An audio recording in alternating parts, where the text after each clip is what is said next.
ਆਸਾ ਮਹੱਲਾ ਪੰਜਵਾ। ਆਸਾ ਰਾਗ ਹੈ। ਮਹੱਲਾ ਪੰਜਵਾ। ਪੰਚਮ ਗੁਰਦੇਵ ਪੰਜਵੇਂ ਪਾਤਸ਼ਾਹ। ਧੰਨ ਧੰਨ ਸ੍ਰੀ ਗੁਰੂ ਅਰਜਨ ਦੇਵ ਜੀ ਮਹਾਰਾਜ। ਇਹ ਪਾਵਨ ਪਵਿੱਤਰ ਸ਼ਬਦ ਰਾਹੀਂ ਉਸ ਵਾਹਿਗੁਰੂ ਪਰਮਾਤਮਾ ਦੀ ਸਮਰੱਥਾ ਵਰਣਨ ਕਰ ਰਹੇ ਹਨ ਕਿ ਉਹ ਪਰਮਾਤਮਾ ਕੈਸਾ ਹੈ ਅਤੇ ਪਰਮਾਤਮਾ ਦੀ ਹੋਂਦ ਹੋਣੇ ਕਰਕੇ ਸਾਡੇ ਅੰਦਰ ਕੈਸੀ ਵਿਚਾਰ ਕੈਸੀ ਭਾਵਨਾ ਹੈ। ਇਸ ਪ੍ਰਕਾਰ ਦੇ ਨਾਲ ਉਚਾਰਨ ਕਰਦੇ ਹਨ। ਨਉ ਨਿਧ ਤੇਰਾ ਸਗਲ ਨਿਧਾਨ। ਮਹਾਰਾਜ ਕਹਿੰਦੇ, ਹੇ ਪਰਮਾਤਮਾ, ਤੇਰੇ ਘਰ ਦੇ ਵਿੱਚ 9 ਜਿਹੜੇ ਖਜ਼ਾਨੇ ਮੰਨੇ ਹੋਏ 9 ਨਿਧੀਆਂ, ਉਹ ਸਾਰੀਆਂ ਤੇਰੇ ਘਰ ਵਿੱਚ ਹੀ ਪਈਆਂ ਹਨ। ਸਗਲ ਨਿਧਾਨ ਅਤੇ ਹੋਰ ਵੀ ਸਾਰੇ ਜਿੰਨੇ ਖਜ਼ਾਨੇ ਹਨ ਸਾਰੇ ਤੇਰੇ ਪਾਸ ਹੀ ਹਨ। 9 ਨਿਧੀਆਂ ਜਿਵੇਂ ਅਸਨ ਬਸਨ ਭੂ ਕਨਕ ਪੁੰਨ ਦਾਸੀ ਚੌਪ ਗੁਲਾਮ ਰਥਵਾਹੇ ਹਿੰਡਾਏ ਜਾਨੀਏ ਯਹ ਨਵ ਨਿਧ ਕੇ ਨਾਮ। ਵਿਦਵਾਨਾਂ ਨੇ 9 ਪ੍ਰਕਾਰ ਦੀਆਂ ਜੋ ਸੁੱਖ ਸਹੂਲਤਾਂ ਨੇ ਉਹ 9 ਨਿਧੀਆਂ ਕਥਨ ਕੀਤੀਆਂ ਹੋਈਆਂ ਹਨ। ਜਿਵੇਂ ਕਹਿੰਦੇ ਆਸਨ 36 ਪ੍ਰਕਾਰ ਦਾ ਭੋਜਨ ਕੋਲੇ ਹੋਣਾ, ਬਸਨ ਹਰੇਕ ਤਰ੍ਹਾਂ ਦੇ ਕੱਪੜੇ ਕੋਲੇ ਹੋਣੇ, ਭੂ ਧਰਤੀ 'ਤੇ ਰਾਜ ਹੋਣਾ, ਕਣਕ ਸੋਨੇ ਦੇ ਅੰਬਾਰ ਲੱਗੇ ਹੋਣੇ, ਦਾਸੀਆਂ ਅਨੇਕਾਂ ਗੋਲੀਆਂ ਰੱਖੀਆਂ ਹੋਣ, ਚੌਪ ਜਿਹੜੇ ਗੁਲਾਮ ਹੁੰਦੇ ਹਨ ਉਹ ਰੱਖੇ ਹੋਣੇ, ਅਤੇ ਦਾਸੀ ਚੌਪ ਕਹਿੰਦੇ ਜਿਹੜਾ ਉਤਸ਼ਾਹ ਕਰਨ ਤੋਂ ਗੁਲਾਮ ਗੋਲੇ ਜਿਹੜੇ ਹੋ ਗਏ, ਇਹ ਹੋ ਗਏ ਰਥਵਾਹੇ ਰਥ ਹੋ ਗਏ, ਹਿੰਡਾਏ ਸੁੱਖ ਪਾਲਕੀਆਂ ਹੋ ਗਈਆਂ ਜਾਨੀਏ ਯਹ ਨਵ ਨਿਧ ਕੇ ਨਾਮ। ਇਹ 9 ਨਿਧੀਆਂ ਦੇ ਨਾਮ ਕਥਨ ਕੀਤੇ ਹੋਏ। ਜੋ ਇੱਕ ਚੱਕਰਵਰਤੀ ਪਾਤਸ਼ਾਹ ਉਹਦੇ ਪਾਸ ਐਸੀਆਂ ਸਹੂਲਤਾਂ ਮੰਨੀਆਂ ਜਾਂਦੀਆਂ ਹਨ ਕਿ ਉਹਦੇ ਪਾਸ ਐਸੀਆਂ ਸਹੂਲਤਾਂ ਹੁੰਦੀਆਂ ਨੇ। ਜੋ ਇੱਕ ਚੱਕਰਵਰਤੀ ਪਾਤਸ਼ਾਹ ਹੋਇਆ ਕਰਦਾ, ਕੁਲ ਦੁਨੀਆ ਦਾ ਬਾਦਸ਼ਾਹ ਮਾਲਕ, ਜੋ ਇੱਛਾ ਹੋਵੇ ਉਹ ਮੰਗਾ ਲੈਂਦਾ ਹੈ। ਇੱਦਾਂ ਇਹ 9 ਪ੍ਰਕਾਰ ਦੀਆਂ ਸੁੱਖ ਸਹੂਲਤਾਂ ਨੇ।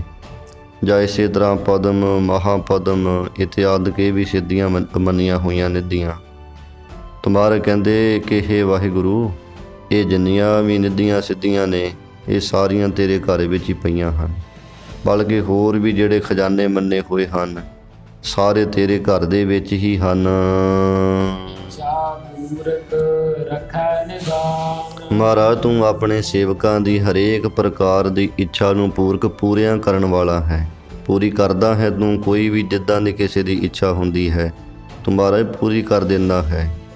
ਰੱਖੈ ਨਿਦਾਨ ਨਾਮ ਅੰਤ ਦਾ, ਅਤੇ ਅੰਤ ਦੇ ਸਮੇਂ ਤੂੰ ਆਪ ਰੱਖਿਆ ਵੀ ਕਰਦਾ ਹੈ ਜਿਹੜਾ ਤੇਰਾ ਹੋ ਜਾਂਦਾ ਹੈ। ਸੋ ਇਸ ਪ੍ਰਕਾਰ ਇੱਛਾ ਪੂਰਕ ਸਰਬ ਸੁਖ ਦਾਤਾ ਹਰ ਜਾ ਕੇ ਵਸ ਹੈ ਕਾਮ ਤੇਨਾ। ਉਹ ਇੱਛਾ ਸਾਰੀਆਂ ਇੱਛਾਵਾਂ ਨੂੰ ਸੰਗਤ ਜੀ ਪੂਰੀਆਂ ਕਰਨ ਵਾਲਾ ਪਰਮਾਤਮਾ। ਇੱਛਾਵਾਂ ਸਾਡੀਆਂ ਕਈ ਕਿਸਮ ਦੀਆਂ ਹੁੰਦੀਆਂ ਨੇ, ਗਿਣਤੀ ਮਿਣਤੀ ਤੋਂ ਪਰੇ ਹੀ ਹੈ। ਪਰ ਮੁੱਖ ਰੂਪ ਦੇ ਅੰਦਰ 3 ਪ੍ਰਕਾਰ ਦੀ ਵਾਸ਼ਨਾ ਸ਼ਾਸਤਰਾਂ ਵਿੱਚ ਕਥਨ ਹੋਈ ਮਿਲਦੀ ਹੈ ਕਿ ਸੁੱਤ ਬਿੱਤ ਲੋਕ ਈਖਣਾ ਥੀਨੀ। ਗ੍ਰਸਤੀ ਹੈ ਸੁੱਤ ਪੁੱਤਰ ਦੀ ਵਾਸ਼ਨਾ, ਬਿੱਤ ਧਨ ਦੀ ਵਾਸ਼ਨਾ, ਲੋਕ ਈਖਣਾ ਲੋਕਾਂ ਦੇ ਵਿੱਚ ਸਾਡੀ ਵਡਿਆਈ ਹੋਵੇ, ਪ੍ਰਭਤਾ ਹੋਵੇ, ਇਹ ਵਾਸ਼ਨਾ। ਇਹ ਤਕਰੀਬਨ ਹਰੇਕ ਮਨੁੱਖ ਪ੍ਰਾਣੀ ਦੇ ਅੰਦਰ ਹੁੰਦੀ ਹੈ। ਇਹ ਤੋਂ ਇਲਾਵਾ ਹੋਰ ਤਾਂ ਅਨੰਤ ਤਰ੍ਹਾਂ ਦੀਆਂ ਸੰਗਤ ਜੀ ਵਾਸ਼ਨਾਵਾਂ ਸਾਡੇ ਅੰਦਰ ਉੱਠ ਰਹੀਆਂ ਹਨ। ਤਾਂ ਮਹਾਰਾਜ ਸਾਨੂੰ ਦੱਸਦੇ ਕਿ ਉਹ ਪਰਮਾਤਮਾ ਜੀਵਾਂ ਦੀਆਂ ਸਾਰੀਆਂ ਇੱਛਾਵਾਂ ਨੂੰ ਪੂਰੀਆਂ ਕਰਨ ਵਾਲੀ ਸਮਰੱਥਾ ਰੱਖਦਾ ਹੈ। ਰੱਖੈ ਨਿਦਾਨ ਨਾਮ ਅੰਤ ਦਾ, ਅੰਤ ਦੇ ਸਮੇਂ ਰੱਖਿਆ ਵੀ ਕਰਦਾ ਹੈ। ਸਤਿਗੁਰੂ ਜੀ ਫਰਮਾਉਂਦੇ ਕਿ ਹੇ ਮੇਰੇ ਵਾਹਿਗੁਰੂ, ਜਦੋਂ ਤੂੰ ਹੀ ਮੇਰਾ ਪਿਆਰਾ ਹੋ ਗਿਆ ਤਾਂ ਫਿਰ ਮੈਨੂੰ ਹੋਰ ਭੁੱਖ ਕਾਹਦੀ ਰਹਿ ਜਾਣੀ ਸੀ ਕੋਈ। ਹਾਂ, ਤੂੰ ਹੈ ਸਾਰੀਆਂ ਇੱਛਾਵਾਂ ਨੂੰ ਪੂਰੀਆਂ ਕਰਨ ਵਾਲਾ, ਪਰ ਜਦੋਂ ਤੇਰਾ ਪਿਆਰ ਸਾਡੇ ਅੰਦਰ ਪ੍ਰਗਟ ਹੋ ਗਿਆ, ਤੂੰ ਪਿਆਰਾ ਬਣ ਗਿਆ ਸਾਡਾ, ਤਾਂ ਫਿਰ ਹੁਣ ਭੁੱਖ ਕਾਹਦੀ ਰਹਿ ਜਾਣੀ ਸੀ। ਜਿੱਥੇ ਪਰਮਾਤਮਾ ਹੀ ਆ ਗਿਆ ਅਤੇ ਬਾਕੀ ਚੀਜ਼ਾਂ ਪਿੱਛੇ ਰਹਿ ਕੀ ਗਈਆਂ, ਉਹ ਸਾਰੀਆਂ ਹੀ ਆ ਗਈਆਂ। ਤਾਂ ਮਹਾਰਾਜ ਫਿਰ ਸਾਡੇ ਮਨ 'ਚ ਹੁਣ ਕਿਹੋ ਜਿਹੀ ਕੋਈ ਆਸਾ ਦੀ ਭੁੱਖ ਰਹਿਣੀ ਸੀ? ਕੋਈ ਭੁੱਖ ਨਹੀਂ ਰਹੀ। ਹੇ ਮੇਰੇ ਵਾਹਿਗੁਰੂ, ਤੂੰ ਹੁਣ ਸਾਡੇ ਮਨ ਵਿੱਚ ਵਸ ਗਿਆ ਹੈ ਅਤੇ ਜਿਹਦੇ ਕਰਕੇ ਕੋਈ ਦੁੱਖ ਨਹੀਂ ਸਾਨੂੰ ਲੱਗਦਾ ਹੈ, ਜਾਂ ਜਿਹਦੇ ਵੀ ਮਨ 'ਚ ਤੂੰ ਵਸਦਾ ਉਹਨੂੰ ਕੋਈ ਦੁੱਖ ਨਹੀਂ ਮਗਰ ਰਹਿ ਜਾਂਦਾ। ਕੋਈ ਦੁੱਖ ਨਹੀਂ ਉਸ ਨੂੰ ਲੱਗਦਾ ਹੈ। ਵਿਸ਼ਰਾਮ ਦੇ ਕੇ ਅੱਗੇ ਸਮਝਾਉਂਦੇ ਹਨ। ਜੋ ਤੂੰ ਕਰਹਿ ਸੋਈ ਪਰਵਾਣ। ਹੇ ਮੇਰੇ ਵਾਹਿਗੁਰੂ, ਜੋ ਵੀ ਤੂੰ ਕਰਦਾ ਹੈ ਸੋ ਉਹੀ ਸੰਸਾਰ ਦੇ ਅੰਦਰ ਪ੍ਰਵਾਨਿਕ ਹੈ। ਭਾਵ ਜੋ ਤੂੰ ਕਰਨਾ ਚਾਹੁੰਦਾ ਉਹੀ ਹੋ ਰਿਹਾ ਹੈ। ਜਾਂ ਜਿਹੜੇ ਤੇਰੇ ਪਿਆਰੇ ਭਗਤ ਹਨ ਜਾਂ ਅਸੀਂ ਮਹਾਰਾਜ, ਜੋ ਤੁਸੀਂ ਕਰਦੇ ਹੋ ਉਹੀ ਸਾਨੂੰ ਪ੍ਰਵਾਨਿਕ ਹੈ। ਸਾਚੇ ਸਾਹਿਬ ਤੇਰਾ ਸੱਚ ਫਰਮਾਨ। ਹੇ ਮੇਰੇ ਸੱਚੇ ਮਾਲਕ ਵਾਹਿਗੁਰੂ, ਤੇਰਾ ਜਿਹੜਾ ਫਰਮਾਨ ਹੈ, ਹੁਕਮ ਹੈ, ਉਹ ਸੱਚਾ ਹੈ। ਉਹ ਪਰਮਾਤਮਾ ਦਾ ਹੁਕਮ ਹੈ। ਜਿਵੇਂ ਸੰਸਾਰ ਦੇ ਵਿੱਚ ਜਨਮ ਹੈ, ਮੌਤ ਹੈ, ਇਹ ਪਰਮਾਤਮਾ ਦਾ ਹੀ ਹੁਕਮ ਹੈ। ਤੇ ਹੁਕਮ ਦੇ ਵਿੱਚ ਹੀ ਸੰਗਤ ਜੀ ਮਹਾਰਾਜ ਕਹਿੰਦੇ, ਜਿਵੇਂ ਦੂਜੀ ਪੌੜੀ ਜਪਜੀ ਸਾਹਿਬ ਦੀ ਆਪਾਂ ਪੜ੍ਹਦੇ, ਉੱਥੇ ਪ੍ਰਮਾਤਮਾ ਦਾ ਹੁਕਮ ਵਰਣਨ ਕੀਤਾ ਹੋਇਆ। ਕੈਸਾ ਉਹਦਾ ਹੁਕਮ ਹੈ? ਹੁਕਮੀ ਹੋਵਨ ਆਕਾਰ, ਹੁਕਮ ਨਾ ਕਹਿਆ ਜਾਈ। ਹੁਕਮੀ ਹੋਵਨ ਜੀ, ਹੁਕਮ ਮਿਲੈ ਵਡਿਆਈ। ਹੁਕਮੀ ਉਤਮ ਨੀਚ, ਹੁਕਮ ਲਿਖ ਦੁਖ ਸੁਖ ਪਾਈ ਹੈ। ਇਕ ਨਾ ਹੁਕਮੀ ਬਖਸ਼ੀਸ, ਇੱਕ ਹੁਕਮੀ ਸਦਾ ਭਵਾਈ ਹੈ। ਹੁਕਮ ਹੈ ਅੰਦਰ ਸਭ ਕੋ, ਬਾਹਰ ਹੁਕਮ ਨਾ ਕੋਏ। ਨਾਨਕ ਹੁਕਮੈ ਜੇ ਬੁੱਝੈ, ਤਾਂ ਹਉਮੈ ਕਹਿ ਨਾ ਕੋਏ। ਇਹ ਪਰਮਾਤਮਾ ਦਾ ਹੁਕਮ ਕੁਝ ਮਹਾਰਾਜ ਨੇ ਵਰਣਨ ਕੀਤਾ ਕਿ ਸਾਰਾ ਕੁਝ ਉਸ ਪਰਮਾਤਮਾ ਦੇ ਹੁਕਮ ਦੇ ਵਿੱਚ ਹੈ। ਤੋ ਇੱਥੇ ਗੁਰੂ ਸਾਹਿਬ ਜੀ ਕਹਿੰਦੇ, ਇਹ ਮੇਰੇ ਸੱਚੇ ਮਾਲਕ, ਤੇਰਾ ਸਾਰਾ ਹੁਕਮ ਵੀ ਸੱਚਾ ਹੀ ਹੈ। ਜਾ ਤੁਧ ਭਾਵੈ ਤਾ ਹਰ ਗੁਣ ਗਾ। ਜਾਂ ਜਦੋਂ ਤੈਨੂੰ ਭਾ ਜਾਈਏ ਤਾਂ ਹੀ ਅਸੀਂ ਤੇਰੇ ਗੁਣ ਜਿਹੜੇ ਰੱਬ ਜੀ ਗਾ ਸਕਦੇ ਹਾਂ। ਤੇਰੇ ਘਰ ਸਦਾ ਸਦਾ ਹੈ ਨਿਆਇ। ਹਾਂ ਮੇਰੇ ਵਾਹਿਗੁਰੂ, ਆ ਸੰਸਾਰ ਦੀਆਂ ਜਿਹੜੀਆਂ ਕਚਹਿਰੀਆਂ ਲੱਗਦੀਆਂ, ਝੂਠੀਆਂ ਅਦਾਲਤਾਂ, ਇਹਨਾਂ ਦੇ ਵਿੱਚ ਤਾਂ ਕੋਈ ਸੱਚਾ ਬੰਦਾ ਵੀ ਝੂਠਾ ਹੋ ਸਕਦਾ ਹੈ।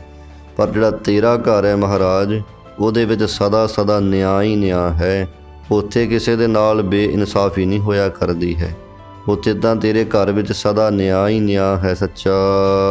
ਸਾਚੇ ਸਾਹਿਬ ਅਲਖ ਅਭੇਦ। ਹੇ ਮੇਰੇ ਸੱਚੇ ਮਾਲਕ, ਤੂੰ ਅਲਖ ਲਖਨ ਤੋਂ ਰਹਿਤ ਹੈ, ਅਭੇਦ ਭੇਦ ਪਾਉਣ ਤੋਂ ਰਹਿਤ ਹੈ। ਕਿਹੜਾ ਜਿਹੜਾ ਤੇਰਾ ਕੋਈ ਭੇਦ ਪਾ ਸਕੇ? ਕਿਸੇ ਪਾਸੋਂ ਤੇਰਾ ਭੇਦ ਨਹੀਂ ਪਾਇਆ ਜਾ ਸਕਦਾ। ਨਾਨਕ ਲਾਇਆ ਲਾਗਾ ਸੀ। ਗੁਰੂ ਅਰਜਨ ਦੇਵ ਸੱਚੇ ਪਾਤਸ਼ਾਹ ਜੀ ਫਰਮਾਉਂਦੇ ਹੈ ਕਿ ਹੇ ਮੇਰੇ ਪਰਮ ਪਿਤਾ, ਪਰਮ ਪਰਮਾਤਮਾ ਵਾਹਿਗੁਰੂ, ਜਿਹਨੂੰ ਤੂੰ ਸੇਵਾ ਵਿੱਚ ਆਪਣੀ 'ਚ ਲਾਉਣਾ ਕਰਦਾ ਹੈ, ਉਹੀ ਤੇਰੀ ਸੇਵਾ ਵਿੱਚ ਲੱਗਦਾ ਹੈ। ਆਪੋਂ ਨਹੀਂ ਕਿਸੇ ਦੇ ਕੋਲੋਂ ਕੁਝ ਵੀ ਹੋ ਸਕਦਾ, ਤੇ ਆਪਣਾ ਤਾਂ ਕੋਈ ਸੰਗਤ ਦੀ ਬਲ ਹੈ ਹੀ ਨਹੀਂ ਹੈ। ਮੈਂ ਨਾਹੀਂ ਪ੍ਰਭ ਸਭ ਕਿਛ ਤੇਰਾ, ਈਗੈ ਨਿਰਗੁਣ ਊਗੈ ਸਰਗੁਣ, ਕੇਲ ਕਰਤ ਵਿੱਚ ਸੁਆਮੀ ਮੇਰਾ। ਤੋ ਸਦਨਾ ਭਗਤ ਜੀ ਵੀ ਕਹਿ ਰਹੇ ਹਨ ਕਿ ਮੈਂ ਨਹੀਂ ਕਿਛ ਹਉ ਨਹੀਂ, ਕਿਛ ਆਹੇ ਨਾ ਮੋਰਾ, ਅਵਸਰ ਲੱਜਾ ਰਾਖ ਲਿਹੋ ਸਦਨਾ ਜਨ ਤੋਰਾ। ਕਿ ਪ੍ਰਮਾਤਮਾ ਅਸੀਂ ਤਾਂ ਕੁਝ ਕਰਨ ਵਾਲੇ ਹੈ ਹੀ ਨਹੀਂ, ਤੂੰ ਹੀ ਜਿਹਦੇ 'ਤੇ ਕਿਤੇ ਮਿਹਰ ਕਰਦਾ, ਉਹਨੂੰ ਆਪਣੀ ਸੇਵਾ ਵਿੱਚ ਲਾਉਣਾ ਚਾਹੁੰਦਾ ਹੈ, ਉਹੀ ਤੇਰੀ ਸੇਵਾ ਦੇ ਵਿੱਚ ਲੱਗਦਾ ਹੈ। ਮਹੱਲਾ ਪੰਜਵਾ। ਆਸਾ ਰਾਗ ਅੰਦਰ ਪੰਚਮ ਗੁਰਦੇਵ ਉਸ ਪਰਮਾਤਮਾ ਦੀ ਨਿਕਟਤਾ ਵਰਣਨ ਕਰਦੇ ਹੈ ਕਿ ਪਰਮਾਤਮਾ ਕਿਵੇਂ ਸਾਡੇ ਪਾਸ ਵਸ ਰਿਹਾ ਹੈ। ਨਿਕਟ ਜੀਅ ਕੈ ਸਦ ਹੀ ਸੰਗਾ। ਉਹ ਪਰਮਾਤਮਾ ਮਹਾਰਾਜ ਕਹਿੰਦੇ, ਗੁਰਸਿੱਖੋ, ਸਦਾ ਹੀ ਸਾਡੇ ਜੀਆਂ ਦੇ ਨਿਕਟ ਕੀਏ ਨੇੜੇ ਹੈ, ਤੇ ਸਦਾ ਹੀ ਸੰਗਾ ਕੀਏ ਨਾਲ ਹੈ। ਸਦਾ ਅੰਗ ਸੰਗੇ ਅਭੰਗੰ ਵਿਭੂਤੈ। ਤੇ ਫਿਰ ਦੱਸਦੇ ਆ ਭਗਤ ਰਵਿਦਾਸ ਜੀ, ਕਹੋ ਰਵਿਦਾਸ ਹਾਥ ਪੈ ਨੀਰੈ, ਸਹਜੇ ਹੋਏ ਸੋ ਹੋਈ। ਉਹ ਪਰਮਾਤਮਾ ਹੱਥਾਂ ਪੈਰਾਂ ਨਾਲੋਂ ਵੀ ਸਾਡੇ ਨੇੜੇ ਸਾਡੀ ਆਤਮਾ ਸਰੂਪ ਹੈ। ਤੋ ਇੱਥੇ ਮਹਾਰਾਜ ਕਹਿੰਦੇ, ਗੁਰਸਿੱਖੋ, ਉਹ ਪਰਮਾਤਮਾ ਜੀਵਾਂ ਦੇ ਸਦਾ ਹੀ ਨੇੜੇ, ਸਦਾ ਹੀ ਅੰਗ ਸੰਗ ਹੈ। ਕੁਦਰਤ ਵਰਤੈ ਰੂਪ ਅਰ ਰੰਗਾ। ਉਹ ਪਰਮਾਤਮਾ ਆਪ ਹੀ ਸਾਰੀ ਕੁਦਰਤ ਮਾਇਆ ਦੇ ਵਿੱਚ ਵਰਤ ਰਿਹਾ ਹੈ। ਅਨੇਕਾਂ ਰੂਪਾਂ ਅਤੇ ਰੰਗਾਂ ਦੇ ਵਿੱਚ ਉਹ ਆਪ ਹੀ ਵਰਤ ਰਿਹਾ ਹੈ ਪਰਮਾਤਮਾ। ਨਾ ਝੁਰੈ ਨਾ ਮਨ ਰੋਵਨ ਹਾਰਾ। ਹਾਂ ਹੇ ਭਾਈ, ਹੁਣ ਸਾਡਾ ਮਨ ਨਾ ਤਾਂ ਕਰੈ ਕੱਢਦਾ ਹੈ, ਨਾ ਝੂਰਦਾ ਹੈ, ਨਾ ਹੀ ਕਿਸੇ ਤਰ੍ਹਾਂ ਮਨ ਰੋਣ ਵਾਲਾ ਹੈ। ਅਵਿਨਾਸੀ ਅਵਗਤ ਅਗੋਚਰ ਸਦਾ ਸਲਾਮਤ ਖਸਮ ਹਮਾਰਾ। ਕਿਉਂਕਿ ਜਿਹੜਾ ਅਬਿਨਾਸੀ ਕੀ ਨਾਸ਼ ਤੋਂ ਰਹਿਤ ਹੈ, ਫਿਰ ਅਵਿਗਤ ਵਿਅਕਤੀਗਤ ਤੋਂ ਰਹਿਤ ਹੈ, ਅਗੋਚਰ ਇੰਦਰੀਆਂ ਦੇ ਅਵਿਸ਼ੇ ਹੈ, ਇਹਨਾਂ ਇੰਦਰੀਆਂ ਕਰਕੇ ਉਹਨੂੰ ਸੰਗਤ ਜੀ ਪਕੜਿਆ ਨਹੀਂ ਜਾ ਸਕਦਾ ਹੈ। ਫਿਰ ਸਦਾ ਸਲਾਮਤ, ਸਦਾ ਹਮੇਸ਼ਾ ਹੀ ਸਲਾਮਤ ਕਹਿੰਦੇ ਇਸ ਸਥਿਤ ਰੂਪ ਨੂੰ ਜਿਹੜਾ ਟਿਕਿਆ ਰਹੇ। ਉਹ ਪ੍ਰਮਾਤਮਾ ਸਦਾ ਹੀ ਸਲਾਮਤ ਹੈ ਤੇ ਸਦਾ ਸਲਾਮਤ ਖਸਮ ਹਮਾਰਾ, ਖਸਮ ਕੀ ਇਹ ਮਾਲਕ ਸਾਡਾ, ਉਹ ਸਦਾ ਹੀ ਰਹਿਣ ਵਾਲਾ ਹੈ। ਜਦੋਂ ਪ੍ਰਮਾਤਮਾ ਸਦਾ ਰਹਿਣ ਵਾਲਾ ਹੈ, ਉਹ ਸਾਡੇ ਨੇੜੇ ਅੰਗ ਸੰਗ ਹੈ, ਤੇ ਫਿਰ ਕਰਨਾ ਕਾਹਦੀ ਗੱਲੋਂ ਸੀ, ਝੂਰਨਾ ਕਾਹਦੀ ਗੱਲੋਂ ਸੀ। ਨਾ ਹੀ ਫਿਰ ਕਿਸੇ ਤਰ੍ਹਾਂ ਕਹਿੰਦੇ ਸਾਨੂੰ ਹੁਣ ਰੋਣ ਦੀ ਰਹਿ ਗਈ ਕਿਸੇ ਤਰ੍ਹਾਂ ਦੀ ਥੋੜ। ਵਿਸਰਾਮ ਦੇ ਕੇ ਅੱਗੇ ਸਮਝਾਉਂਦੇ ਹਨ। ਵਾਹਿਗੁਰੂ ਪਰਮਾਤਮਾ ਦੇ ਸਨਮੁਖ ਹੋ ਕੇ ਬੇਨਤੀ ਰੂਪ ਵਿੱਚ ਕਥਨ ਕਰਦੇ ਕਿ ਹੇ ਮੇਰੇ ਪਰਮਾਤਮਾ, ਜਿਹੜਾ ਤੇਰਾ ਦਾਸ ਬਣ ਜਾਂਦਾ ਉਹਨੂੰ ਫਿਰ ਕਿਸੇ ਦੀ ਕਾਣ ਕਨੌੜ ਕੀ ਰਹਿ ਜਾਂਦੀ, ਕਿਸੇ ਦੀ ਮੁਤਾਜ਼ਗੀ ਨਹੀਂ ਰਹਿ ਜਾਂਦੀ ਹੈ। ਹਾਂ, ਜਿਹਦੀ ਮੀਰਾ ਕਹੀਏ ਪਾਤਸ਼ਾਹ ਆਪ ਸੰਗਤ ਜੀ ਆ ਕੇ ਰਖਵਾਲੀ ਕਰ ਲਵੇ ਤੇ ਫਿਰ ਉਹਨੂੰ ਹੋਰ ਕਿਸੇ ਦੀ ਕੀ ਥੋੜ ਰਹਿ ਗਈ ਕੋਈ। ਤੋ ਮਹਾਰਾਜ ਜਿਹਦਾ ਤੂੰ ਪਾਤਸ਼ਾਹ ਬਣ ਕੇ ਆਪ ਰਖਵਾਲਾ ਹੋ ਜਾਂਦਾ ਹੈ, ਉਹਨੂੰ ਕਿਸੇ ਦੀ ਕੋਈ ਮੁਤਾਜ਼ਗੀ ਨਹੀਂ ਫਿਰ ਰਹਿ ਜਾਂਦੀ। ਹਾਂ, ਜਿਹੜਾ ਵੀ ਲੌਡਾ ਤੋਂ ਭਾਵ ਹੈ ਸੇਵਕ, ਜਿਹੜਾ ਵੀ ਪ੍ਰਮਾਤਮਾ ਨੇ ਆਪਣਾ ਦਾਸ ਬਣਾ ਕਰਕੇ ਤੇ ਆਜ਼ਾਦ ਕੀਏ ਬੰਧਨਾਂ ਤੋਂ ਰਹਿਤ ਕਰ ਦਿੱਤਾ ਹੈ, ਜਾਂ ਆਜ਼ਾਦ ਜਾਤੀ ਅਭਿਮਾਨ ਤੋਂ ਰਹਿਤ ਕਰ ਦਿੱਤਾ ਪ੍ਰਮਾਤਮਾ ਨੇ ਆਪਣਾ ਸੇਵਕ ਬਣਾ ਕਰਕੇ, ਤੇ ਉਸ ਲੌਡੇ ਕੀ ਦਾਸ ਗੋਲੇ ਨੂੰ ਫਿਰ ਕਿਹਦੀ ਕੋਈ ਤਾਤ ਈਰਖਾ ਰਹਿ ਜਾਂਦੀ, ਜਾਂ ਤਾਤ ਤਪਸ਼ ਰਹਿ ਜਾਂਦੀ। ਉਹਦੇ ਮਨ ਵਿੱਚ ਕੋਈ ਤਪਸ਼ ਨਹੀਂ ਰਹਿ ਜਾਂਦੀ, ਕੋਈ ਈਰਖਾ ਦੀ ਸੜਨ ਨਹੀਂ ਰਹਿ ਜਾਂਦੀ। ਉਹ ਪ੍ਰਮਾਤਮਾ ਤਾਂ ਬੇਮੁਹਤਾਜ ਹੈ, ਕਿਸੇ ਦੀ ਮੁਤਾਜ਼ਗੀ ਦੇ ਅਧੀਨ ਨਹੀਂ ਹੈ, ਤੇ ਬੇਪਰਵਾਹ ਉਹ ਸਾਰੀਆਂ ਦੀਆਂ ਪ੍ਰਵਾਹ ਤੋਂ ਵੀ ਸੰਗਤ ਦੀ ਰਹਿਤ ਹੈ। ਐਸਾ ਹੈ ਪ੍ਰਮਾਤਮਾ ਜਾਂ ਬੇਮੁਹਤਾਜਾ। ਜਿਹੜਾ ਪ੍ਰਮਾਤਮਾ ਆਪ ਬੇਮੁਤਾਜ ਹੈ, ਜਿਹੜਾ ਉਹਦੇ ਨਾਲ ਜੁੜਦਾ ਤੇ ਉਹ ਵੀ ਫਿਰ ਬੇਪਰਵਾਹ ਹੀ ਹੋ ਜਾਂਦਾ ਹੈ। ਸਤਿਗੁਰੂ ਗੁਰੂ ਅਰਜਨ ਸਾਹਿਬ ਜੀ ਫਰਮਾਉਂਦੇ ਹੈ ਕਿ ਇਸ ਕਰਕੇ ਭਾਈ ਉਹ ਗੁਰੂ ਦੁਆਰਾ ਗੁਰੂ ਰਾਹੀਂ ਪਰਮਾਤਮਾ ਨੂੰ ਸਦਾ ਵਾਹਿਗੁਰੂ ਧੰਨਵਾਦ ਹੀ ਉਹਦਾ ਕਹੋ, ਸ਼ਾਬਾਸ਼ ਹੀ ਕਹੋ। ਜਾਂ ਜਿਸ ਗੁਰੂ ਦੇ ਰਾਹੀਂ ਸਾਨੂੰ ਐਸੀ ਸਿੱਖਿਆ ਪ੍ਰਾਪਤ ਹੋ ਰਹੀ ਹੈ, ਉਸ ਗੁਰੂ ਨੂੰ ਵਾਹੋ, ਧੰਨਵਾਦ ਹੀ ਉਹਨੂੰ ਕਹਿਣਾ ਕਰੋ, ਸ਼ਾਬਾਸ਼ ਹੀ ਕਹਿਣਾ ਕਰੋ। ਜਾਂ ਸਤਿਗੁਰੂ ਜੀ ਫਰਮਾਉਂਦੇ ਹੈ ਗੁਰਸਿੱਖੋ ਗੁਰ ਵਾਹੋ, ਵਾਹੋ ਤੋਂ ਪਹਿਲਾਂ ਲੈ ਕਰਕੇ ਵਾਹਿਗੁਰੂ ਸ਼ਬਦ ਬਣ ਗਿਆ। ਸਤਿਗੁਰੂ ਅਰਜਨ ਦੇਵ ਜੀ ਕਹਿੰਦੇ ਗੁਰਸਿੱਖੋ ਇਸ ਕਰਕੇ ਤੁਸੀਂ ਹੁਣ ਵਾਹਿਗੁਰੂ ਵਾਹਿਗੁਰੂ ਹੀ ਕਹਿਣਾ ਕਰੋ। ਉਹ ਪਰਮਾਤਮਾ ਦਾ ਭਾਵ ਨਾਮ ਹੀ ਜਪਣਾ ਕਰੋ। ਭਾਵ ਜਿੱਥੇ ਸੰਗਤ ਦੀ ਮਨੁੱਖ ਦੀ ਬੁੱਧ ਖਤਮ ਹੋ ਜਾਂਦੀ ਹੈ, ਉੱਥੇ ਫਿਰ ਆਪਾਂ ਇੱਕ ਸ਼ਬਦ ਵਰਤਣਾ ਕਰਦੇ ਹਾਂ, ਹੈਰਾਨੀਜਨਕ ਜਿਹੜਾ ਸ਼ਬਦ ਹੈ, ਜਿਹਨੂੰ ਆਪਾਂ ਜਿਵੇਂ ਵਾਹ ਸ਼ਬਦ ਕਹਿ ਦਿੰਦੇ। ਭਾਵ ਜਦੋਂ ਆਪਾਂ ਕਿਸੇ ਦੀ ਬਹੁਤੀ ਜ਼ਿਆਦਾ ਤਾਰੀਫ ਸੁਣ ਲਈਏ ਜਾਂ ਅੱਖਾਂ ਨਾਲ ਦੇਖ ਲਈਏ, ਤਾਂ ਉਹਦੀ ਵਡਿਆਈ ਦੇ ਵਿੱਚ ਜਦੋਂ ਸਾਡੇ ਪਾਸੋਂ ਸਾਰੇ ਸ਼ਬਦ ਮੁੱਕ ਗਏ, ਤਾਂ ਅਸੀਂ ਫਿਰ ਪੰਜਾਬੀ ਦਾ ਫਿਰ ਜਿਹੜਾ ਇੱਕ ਫਿਕਰਾ ਹੈ ਵਾਹ, ਇਹ ਸ਼ਬਦ ਵਰਤ ਦਿੰਦੇ ਹਾਂ। ਭਾਵ ਉੱਥੇ ਹੋਰ ਕੋਈ ਸ਼ਬਦ ਨਹੀਂ ਸਾਡੇ ਪਾਸ ਰਹਿ ਗਿਆ ਵੀ ਹੁਣ ਇਹਨੂੰ ਕੀ ਕਹੀਏ ਆਪਾਂ। ਤੋ ਇਸੇ ਤਰ੍ਹਾਂ ਹੀ ਵਾਹੇ ਦਾ ਮਤਲਬ ਹੈ ਸੰਗਤ ਜੀ, ਭਾਈ ਸੰਤੋਖ ਸਿੰਘ ਜੀ ਕਥਨ ਕਰਦੇ ਹੈ, ਵਾਹੇ ਨਾਮ ਅਚਰਜ ਕੋ ਹੋਈ, ਅਚਰਜ ਤੇ ਪੁਨ ਉਕਤ ਨਾ ਕੋਈ। ਵਾਹੇ ਸ਼ਬਦ ਦਾ ਅਰਥ ਹੁੰਦਾ ਹੈ ਅਸਚਰਜ, ਹੈਰਾਨੀ, ਜਿਹਦੇ ਉੱਤੇ ਹੋਰ ਕੋਈ ਉਕਤ ਕੀ ਦਲੀਲ ਕਿਸੇ ਤਰ੍ਹਾਂ ਦਿੱਤੀ ਨਹੀਂ ਜਾ ਸਕਦੀ ਹੈ। ਤੋ ਇੱਦਾਂ ਵਾਹੇ ਦਾ ਭਾਵ ਅਸਚਰਜ ਸਰੂਪ ਹੈ ਪਰਮਾਤਮਾ। ਤੇ ਗੁਰੂ ਗੋ ਨਾਮ ਹੁੰਦਾ ਅਗਿਆਨਤਾ ਦੇ ਹਨੇਰੇ ਦਾ, ਰੂਹ ਨਾਮ ਹੈ ਪ੍ਰਕਾਸ਼ ਦਾ, ਜੋ ਅਗਿਆਨਤਾ ਦੇ ਹਨੇਰੇ ਨੂੰ ਮੇਟ ਕੇ ਗਿਆਨ ਦਾ ਪ੍ਰਕਾਸ਼ ਕਰਨ ਵਾਲਾ। ਇੱਦਾਂ ਵਾਹਿਗੁਰੂ ਦਾ ਇਹ ਮਤਲਬ ਹੋਇਆ ਹੈ। ਅਸਚਰਜ ਸਰੂਪ ਹੈ, ਅੰਧਕਾਰ ਨੂੰ ਮੇਟ ਕੇ ਗਿਆਨ ਦਾ ਪ੍ਰਕਾਸ਼ ਕਰਨ ਵਾਲਾ ਹੈ। ਪਰਮਾਤਮਾ ਸਦਾ ਪ੍ਰਕਾਸ਼ ਸਰੂਪ ਹੈ ਉਹ।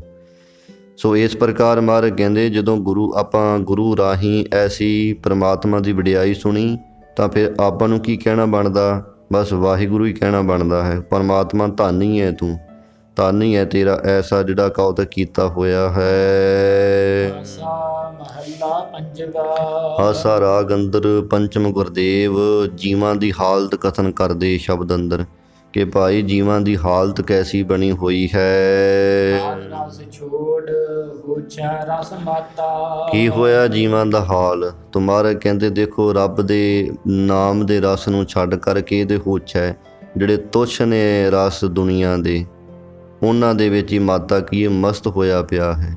ਕਿਤੇ ਅਹੰਕਾਰ ਦਾ ਅੰਦਰ ਸੰਗਤ ਜੀ ਰਸ ਆ ਰਿਹਾ ਹੈ, ਕਿਤੇ ਸੰਸਾਰ ਦੇ ਪਦਾਰਥਾਂ ਦਾ ਰਸ ਆ ਰਿਹਾ ਹੈ, ਤੋ ਕਿਤੇ ਇਸੇ ਪ੍ਰਕਾਰ ਨਸ਼ਿਆਂ ਦਾ, ਸ਼ਰਾਬਾਂ ਦਾ ਕੋਈ ਰਸ ਪੀਵੀ ਜਾ ਰਿਹਾ ਹੈ। ਤੁਮਾਰੇ ਕਹਿੰਦੇ ਰੱਬ ਦਾ ਜਿਹੜਾ ਨਾਮ ਦਾ ਰਸ ਸੀ ਨਾ, ਮਹਾਰਸ, ਉਹਨੂੰ ਤਾਂ ਮਨੁੱਖ ਨੇ ਛੱਡ ਦਿੱਤਾ ਆਪਣੀ ਅਗਿਆਨਤਾ ਦੀ ਬੁੱਧ ਕਰਕੇ। ਤੇ ਜਿਹੜਾ ਸਭ ਤੋਂ ਵੱਡਾ ਰਸ ਉਹ ਛੱਡਿਆ, ਤੇ ਜਿਹੜੇ ਦੁਨੀਆ ਦੇ ਰਸ ਸੀ ਮਨੁੱਖ ਨੂੰ ਬਰਬਾਦ ਕਰਨ ਵਾਲੇ, ਉਹਨਾਂ ਵਿੱਚ ਬੰਦਾ ਮਸਤ ਹੋਇਆ ਪਿਆ ਹੈ।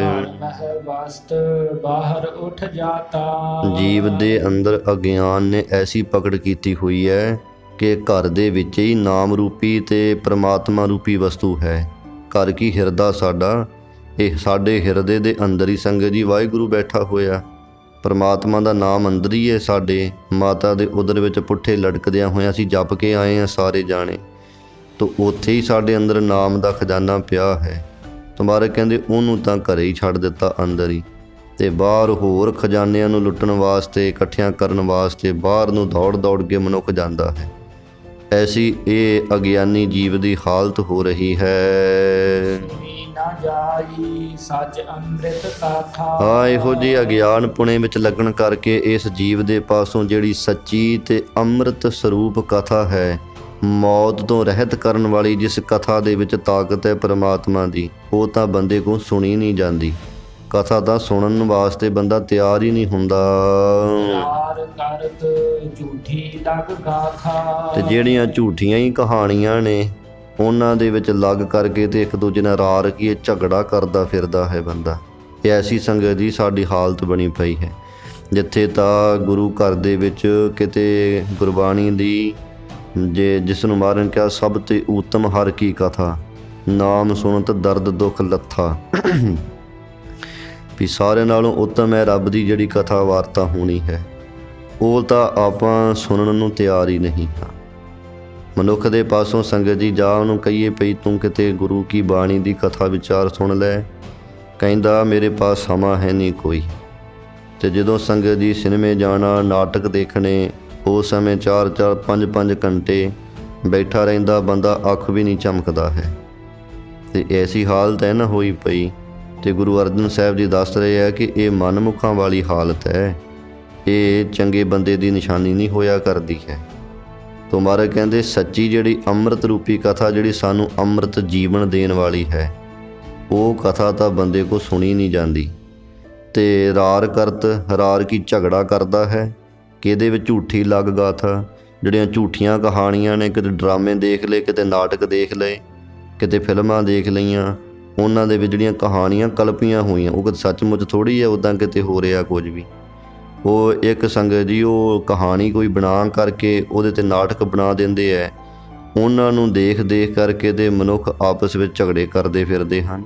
ਐਸੀਆਂ ਕੁਝ ਹਾਲਤਾਂ ਬਣੀਆਂ ਪਈਆਂ ਹਨ ਮਨੁੱਖਾਂ ਦੀਆਂ। ਗੁਰੂ ਅਰਜਨ ਦੇਵ ਸੱਚੇ ਪਾਤਸ਼ਾਹ ਜੀ ਸਾਨੂੰ ਸਮਝਾ ਰਹੇ ਹਨ ਕਿ ਭਾਈ ਵੇਖੋ ਮਨੁੱਖ ਦੀ ਕੈਸੀ ਹਾਲਤ ਹੋ ਗਈ, ਰੱਬ ਦੇ ਨਾਮ ਨੂੰ ਛੱਡ ਕਰਕੇ ਤੇ ਦੁਨੀਆ ਦੇ ਜਿਹੜੇ ਨਸ਼ੇ ਨੇ, ਵਿਸ਼ੇ ਨੇ, ਉਹਨਾਂ ਵਿੱਚ ਮਸਤ ਹੋਇਆ ਪਿਆ ਹੈ।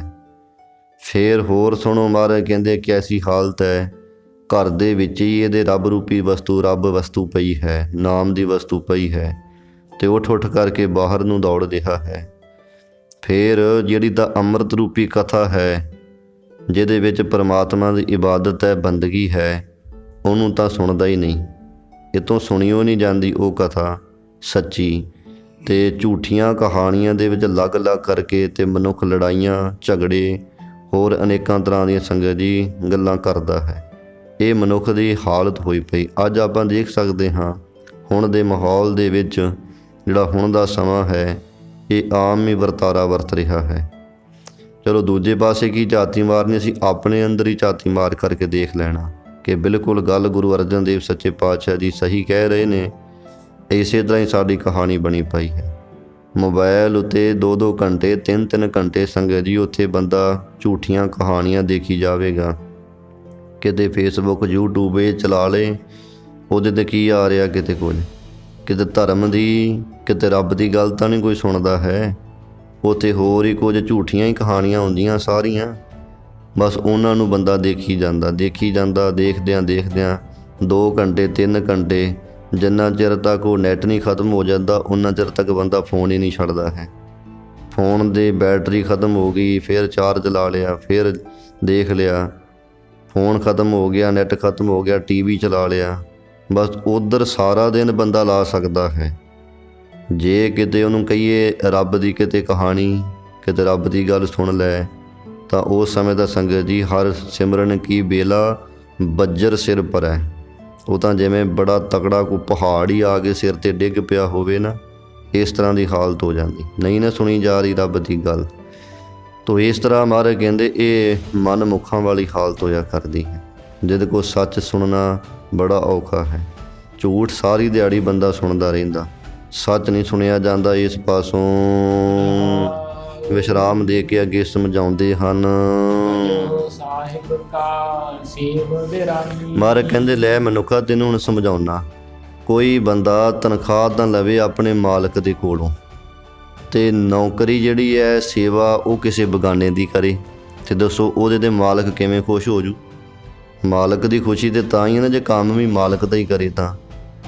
ਅਤੇ ਹੁਣ ਤਨਖਾਹ ਜਿਹੜੀ ਹੈ ਵਜ੍ਹਾ ਦਾ ਅਰਥ ਹੁੰਦਾ ਤਨਖਾਹ ਤਾਂ ਲਵੇ ਆਪਣੇ ਮਾਲਕ ਦੇ ਪਾਸੋਂ ਜਾ ਕਰਕੇ ਜੀ ਇੰਨੀ ਮੈਨੂੰ ਤਨਖਾਹ ਦੇ ਦਿਓ, ਅਤੇ ਕੰਮ ਮਾਲਕ ਦਾ ਕੁਝ ਨਾ ਕਰੇ, ਅਤੇ ਉਹਨੂੰ ਆਪਾਂ ਵੀ ਨਹੀਂ ਚੰਗਾ ਸਮਝਾਂਗੇ। ਭਾਈ ਕੰਮ ਤਾਂ ਤੂੰ ਕਿਸੇ ਹੋਰ ਦਾ ਕਰਦਾ, ਤਨਖਾਹ ਇੱਥੋਂ ਲੈਣ ਆ ਗਿਆ। ਇਸੇ ਤਰ੍ਹਾਂ ਹੀ ਸੰਗਤ ਜੀ ਸਾਹ ਤਾਂ ਸਾਨੂੰ ਦਿੱਤੇ ਹੋਏ ਰੱਬ ਨੇ, ਜ਼ਿੰਦਗੀ ਸਾਨੂੰ ਦਿੱਤੀ ਹੋਈ ਆ ਰੱਬ ਨੇ। ਆ ਜੋ ਕੁਝ ਵੀ ਸੰਸਾਰ 'ਚ ਆਪਾਂ ਦੇਖ ਰਹੇ ਬਣਾਇਆ ਤਾਂ ਸਾਰਾ ਰੱਬ ਦਾ ਹੈ, ਅਤੇ ਇਹ ਤਨਖਾਹ ਤਾਂ ਉਹਦੀ ਖਾ ਰਹੇ ਹੈ। ਆ ਸਾਹਾਂ ਦੀ ਪੂੰਜੀ ਉਹਦੀ ਦਿੱਤੀ ਹੋਈ ਹੈ ਰੱਬ ਦੀ, ਅਤੇ ਸੇਵਾ ਕਰਦੇ ਹਾਂ ਦੇਵੀ ਦੇਵਤਿਆਂ ਜਾਂ ਹੋਰ ਮੜੀਆਂ ਮੱਟਾਂ ਦੀ। ਅਤੇ ਫਿਰ ਦੱਸੋ ਇਹ ਮਹਾਰਾਜ ਕਹਿੰਦੇ ਕਿਵੇਂ ਸਹੀ ਗੱਲ ਹੋ ਜਾਏਗੀ? ਤਨਖਾਹ ਤਾਂ ਰੋਜ਼ੀਨਾ ਤਾਂ ਆਪਾਂ ਰੱਬ ਦਾ ਖਾ ਰਹੇ ਹਾਂ, ਸਾਹ ਰੱਬ ਦੇ ਲੈ ਰਹੇ ਹਾਂ, ਧੜਕਣ ਅੰਦਰ ਚੱਲ ਰਹੀ ਆ। ਖੂਨ ਸੰਗਤ ਜੀ ਕਿਤੇ ਬੰਦੇ ਦਾ ਥੋੜ੍ਹੀ ਬਣਾਇਆ ਹੋਇਆ, ਇਹ ਰੱਬ ਦਾ ਹੀ ਬਣਾਇਆ ਹੋਇਆ ਨਾ। ਰੋਟੀ ਪਾਣੀ ਛਕਦੇ ਹੋ ਤਾਂ ਅੰਦਰ ਖੂਨ ਬਣ ਜਾਂਦਾ ਹੈ। ਸੋ ਇਸ ਪ੍ਰਕਾਰ ਕਿੰਨੀ ਵਿਗਿਆਨ ਨੇ ਤਰੱਕੀ ਕਰ ਲਈ, ਪਰ ਖੂਨ ਤਾਂ ਨਹੀਂ ਇਹਨਾਂ ਕੋਲੋਂ ਬਣਿਆ ਹੈ। ਜਾਂ ਦਿਲ ਬਣਾ ਲਿਆ ਹੋਵੇ ਇਹਨਾਂ ਨੇ, ਜਾਂ ਅੱਖਾਂ ਬਣਾ ਲਈਆਂ ਹੋਣ ਇਹਨਾਂ ਨੇ, ਬਣਾ ਸਕਦੇ ਪਰ ਅੱਖਾਂ ਦੇ ਵਿੱਚ ਨਿਗਾਹ ਕਿੱਥੋਂ ਭਰਨਗੇ? ਤੋ ਇਸ ਤਰੀਕੇ ਦੇ ਨਾਲ ਇਹ ਹੈ ਤਾਂ ਰੱਬ ਦੀਆਂ ਚੀਜ਼ਾਂ ਨੇ। ਤੁਮਾਰੇ ਕਹਿੰਦੇ ਖਾ ਰੱਬ ਦਾ ਰਿਹਾ ਏ, ਅਤੇ ਸੇਵਾ ਕਿਤੇ ਹੋਰ ਹੀ ਮੜੀਆਂ ਮੱਟਾਂ ਦੀ ਬੰਦਾ ਕਰੀ ਜਾਂਦਾ ਹੈ। ਸੋ ਐਸੀ ਮਨੁੱਖ ਦੀ ਹਾਲਤ ਹੋਈ ਪਈ ਹੈ। ਇਹ ਪ੍ਰਾਣੀ ਇਹੋ ਜਿਹੇ ਗੁਨਾਹਾਂ ਦੇ ਨਾਲ ਢੱਕਿਆ ਹੀ ਪਿਆ ਹੈ। ਜਿਵੇਂ ਛੱਪੜ ਦੇ ਵਿੱਚ ਪਾਣੀ ਜਦੋਂ ਖੜ ਜਾਵੇ ਤਾਂ ਉੱਥੇ ਬੂਟੀ ਪੈਦਾ ਹੋ ਜਾਂਦੀ ਹੈ, ਬੂਰ ਜਿਹਾ, ਉਹ ਬੂਰ ਥੱਲਿਓਂ ਪਾਣੀ ਨੂੰ ਢੱਕ ਲੈਂਦਾ ਸਾਰਾ ਹੀ, ਪਾਣੀ ਦਿਖਦਾ ਨਹੀਂ ਥੱਲੇ ਵੀ ਹੈ ਵੀ ਕਿ ਨਹੀਂ। ਇਸੇ ਤਰ੍ਹਾਂ ਹੀ ਉਹ ਗੁਨਾਹਾਂ ਨੇ ਮਨੁੱਖ ਨੂੰ ਢੱਕ ਹੀ ਲੈਣਾ ਕੀਤਾ ਹੈ। ਉਹਨੂੰ ਪਤਾ ਹੀ ਕੁਝ ਨਹੀਂ ਚੱਲਣ ਡਿਆ ਬੰਦੇ ਨੂੰ ਕਿ ਮੈਂ ਕਰਨ ਕੀ ਡਿਆਂ।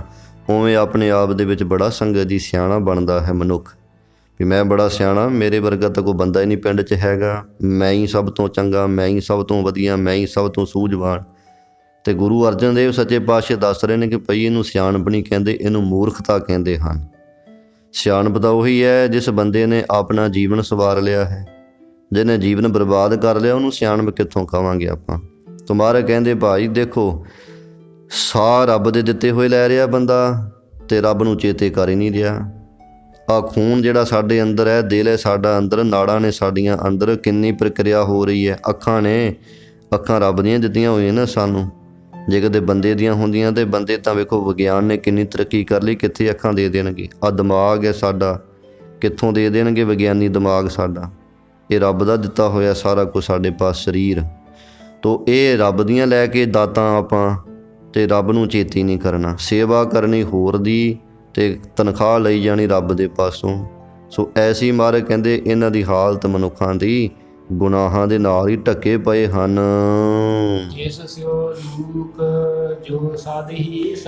ਦੇਖੋ ਕਹਿੰਦੇ ਕਿੰਨੀ ਅਗਿਆਨਤਾ ਬੰਦੇ ਦੇ ਮਨ ਵਿੱਚ ਪਈ ਹੋਈ ਹੈ।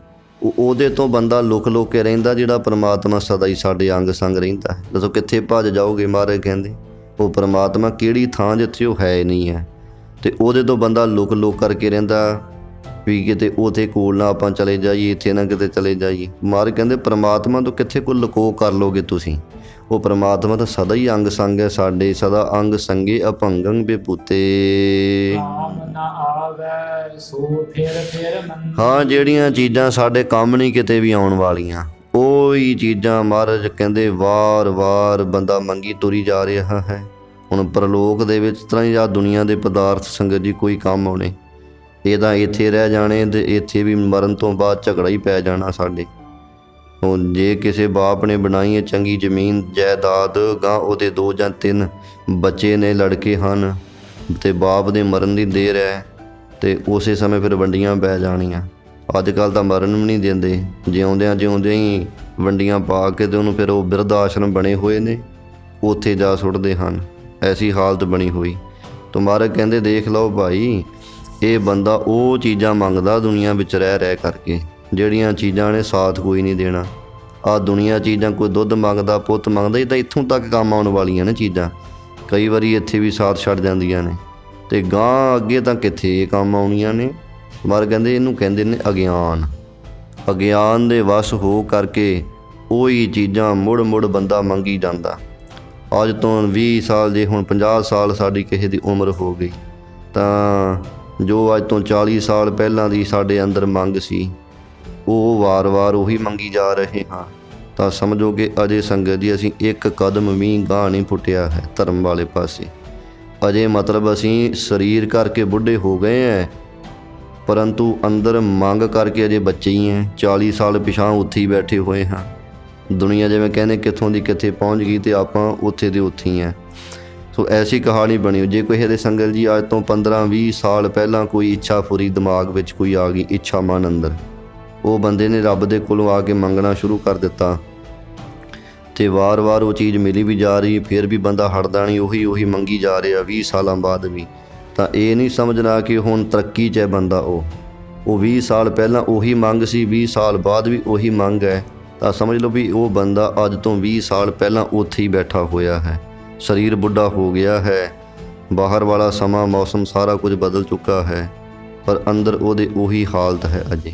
ਤੁਮਾਰੇ ਕਹਿੰਦੇ ਬੰਦਾ ਉਹੀ ਚੀਜ਼ਾਂ ਵਾਰ-ਵਾਰ ਮੰਗ ਰਿਹਾ, ਜਿਨ੍ਹਾਂ ਚੀਜ਼ਾਂ ਨੇ ਕੋਈ ਸਾਥ ਨਹੀਂ ਦੇਣਾ, ਕੋਈ ਗਾਂਹ ਜਾ ਕਰਕੇ ਕੋਈ ਸਾਡਾ ਸਾਥ ਨਿਭਾਉਣਾ ਹੀ ਨਹੀਂ ਹੈ, ਅਤੇ ਫਿਰ ਉਹ ਚੀਜ਼ਾਂ ਮੰਗਣੀਆਂ ਕਾਹਤੋਂ।